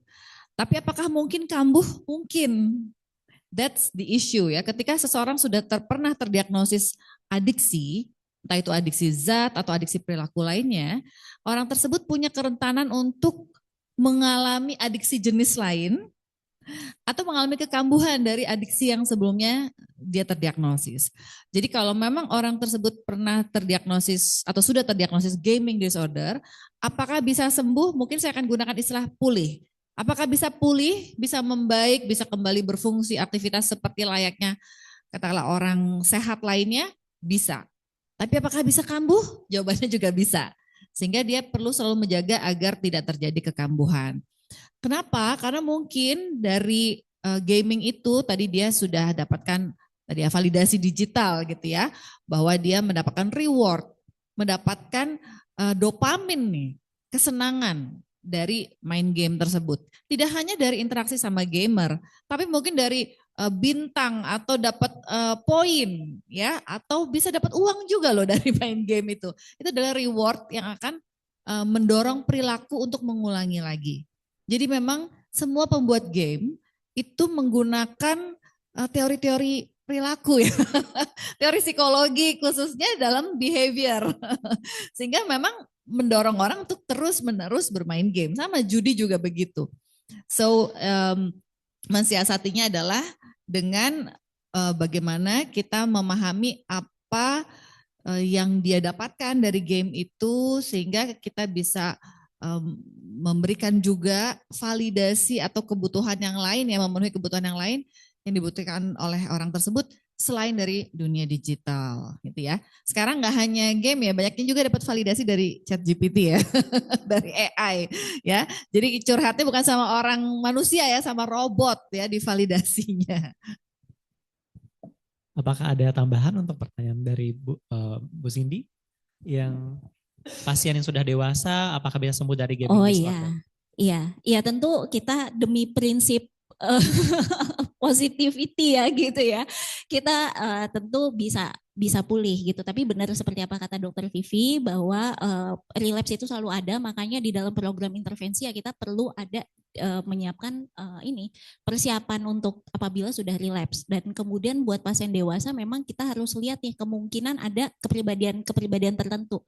Kan pasien dewasa tuh udah bisa kita diagnosa GK gitu ya, misalnya gangguan kepribadian. Jadi mungkin bisa jadi kalau kita pakai diagnosa multiaksial gitu, di atasnya ada gaming disorder, tapi di bawahnya mungkin perlu ada kewaspadaan yang lain. Karena benar, menurut Dokter Vivi biasanya memang addictive personality itu ada berulangnya. Tapi kalau misalnya memang tidak ada riwayat keberulangan, insya Allah prognosisnya itu lebih baik dibandingkan kalau misalnya memang pernah ada riwayat-riwayat adiksi yang lain. Gitu. Jadi bisa lah pulih gitu, dan orang dewasa itu kan sudah punya intrinsic motivation ya. Jadi udah ada keterpaksaannya juga gitu, ketergesaan untuk dia harus keluar dari situ, entah karena masalah pekerjaan, masalah dia harus cari pasangan atau masalah konflik dengan keluarga gitu. Jadi ya mudah-mudahan hal itu juga bisa memotivasi.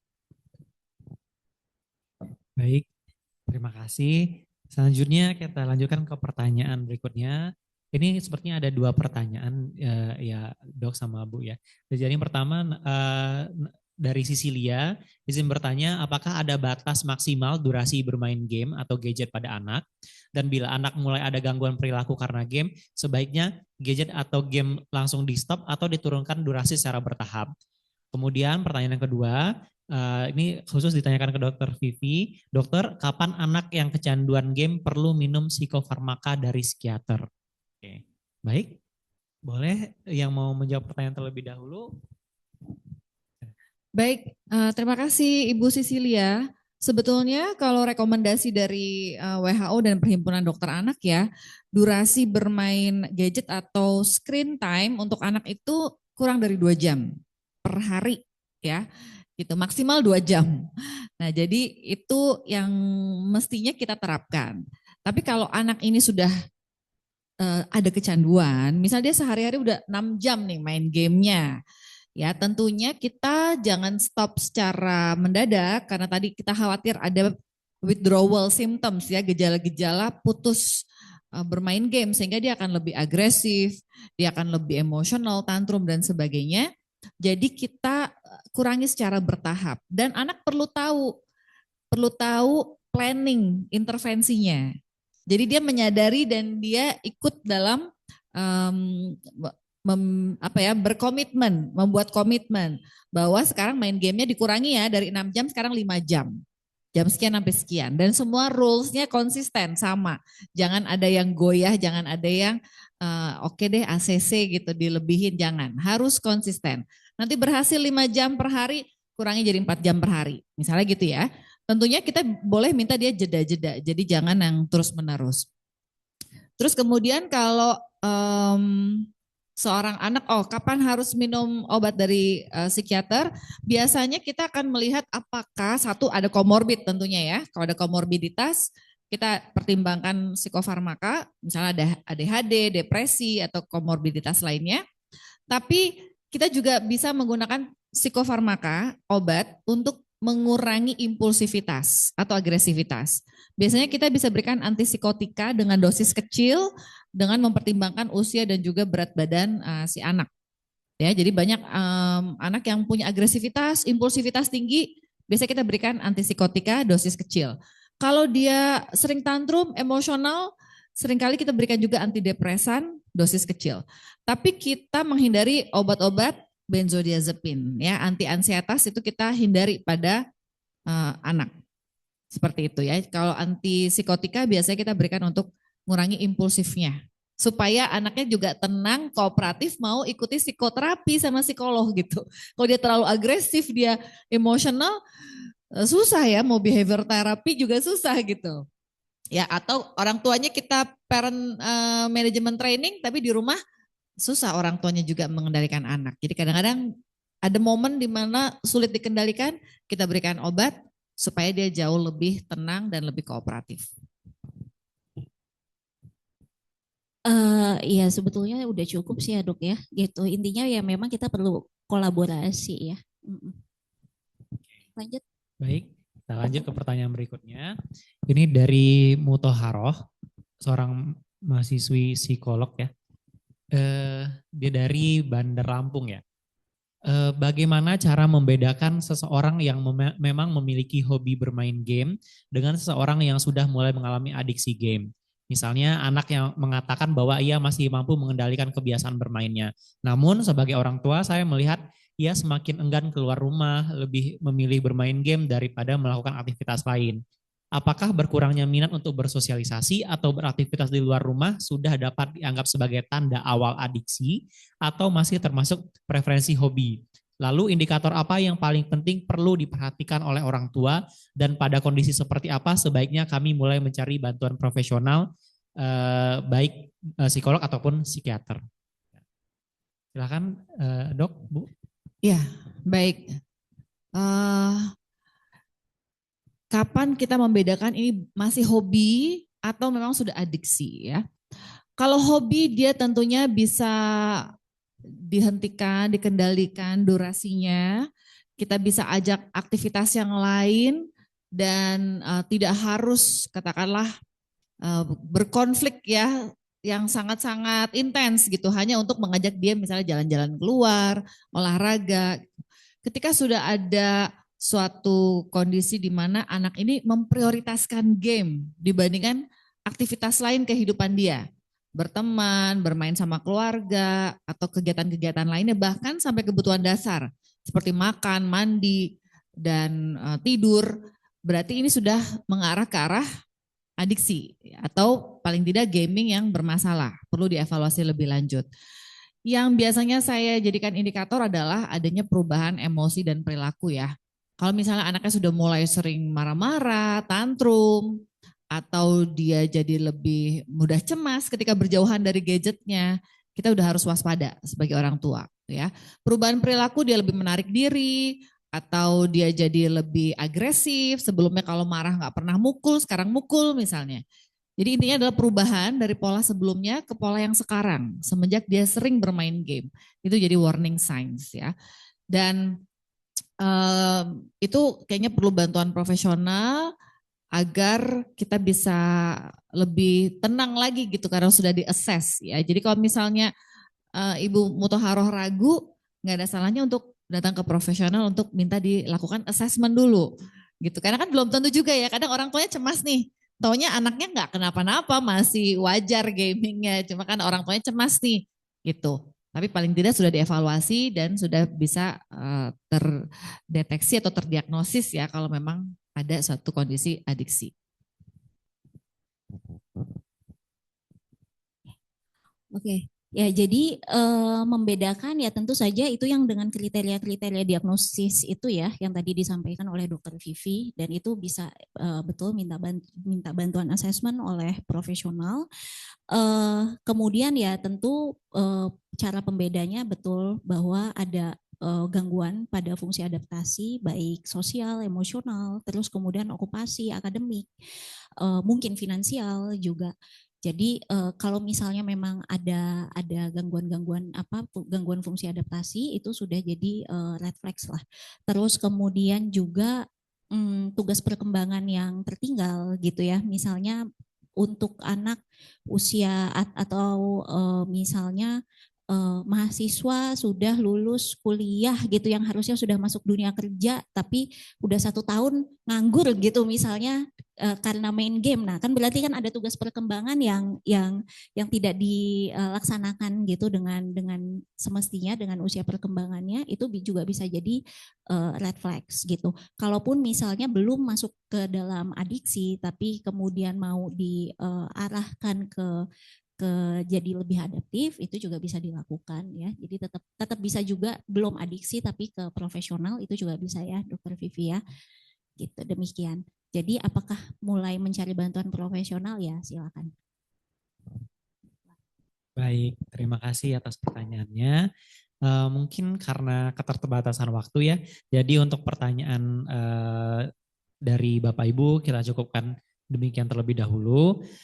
Kemudian sekali lagi terima kasih kepada Dr. Vivi maupun kepada Miss Cindy, kepada para peserta boleh kami boleh memberikan apresiasi secara virtual yang meriah kepada baik Dr. Vivi ataupun kepada Miss Cindy ya, yang sudah luar biasa pada hari ini. Kemudian untuk informasi kepada para peserta boleh untuk mengerjakan pretest di post-test di pukul 15.35. Kemudian hadirin sekalian, demikianlah rangkaian acara kita pada hari ini, pemaparan materi hari ini memberikan kita banyak pencerahan bahwa adiksi gaming pada anak maupun remaja adalah hal yang nyata dan membutuhkan perhatian, kemudian membutuhkan deteksi dini juga dan juga kolaborasi baik antar orang tua, tenaga kesehatan, lingkungan sekolah dan juga lingkungan sekitar. Baik, saya selaku pembawa acara mewakili seluruh panitia yang bertugas mengucapkan terima kasih yang sebesar-besarnya kepada jajaran direksi RSUD Tarakan, kepada narasumber, dan juga tentunya kepada seluruh peserta yang antusias dari awal hingga akhir. Kami memohon maaf apabila selama penyelenggaraan acara terdapat kekurangan maupun tutur kata yang kurang berkenan. Sebelumnya izinkan saya untuk berpantun lagi. Buah nanas, buah selasih. Dibuat es, sungguh segarnya. Cukup sekian dan terima kasih. Semoga ilmunya banyak gunanya. Wabillahi taufiq wal hidayah. Wassalamualaikum warahmatullahi wabarakatuh. Selamat sore dan sampai jumpa di acara RSUD Tarakan selanjutnya. Untuk Bapak dan Ibu diperkenankan untuk meninggalkan ruang Zoom. Jangan lupa kepada peserta dipersilakan untuk menyelesaikan LMS dan sampai post-test dan sampai mendapatkan sertifikat. Jika ada yang mengalami kendala silakan hubungi narahubung kita yang ada di grup. Baik, terima kasih. Salam sehat.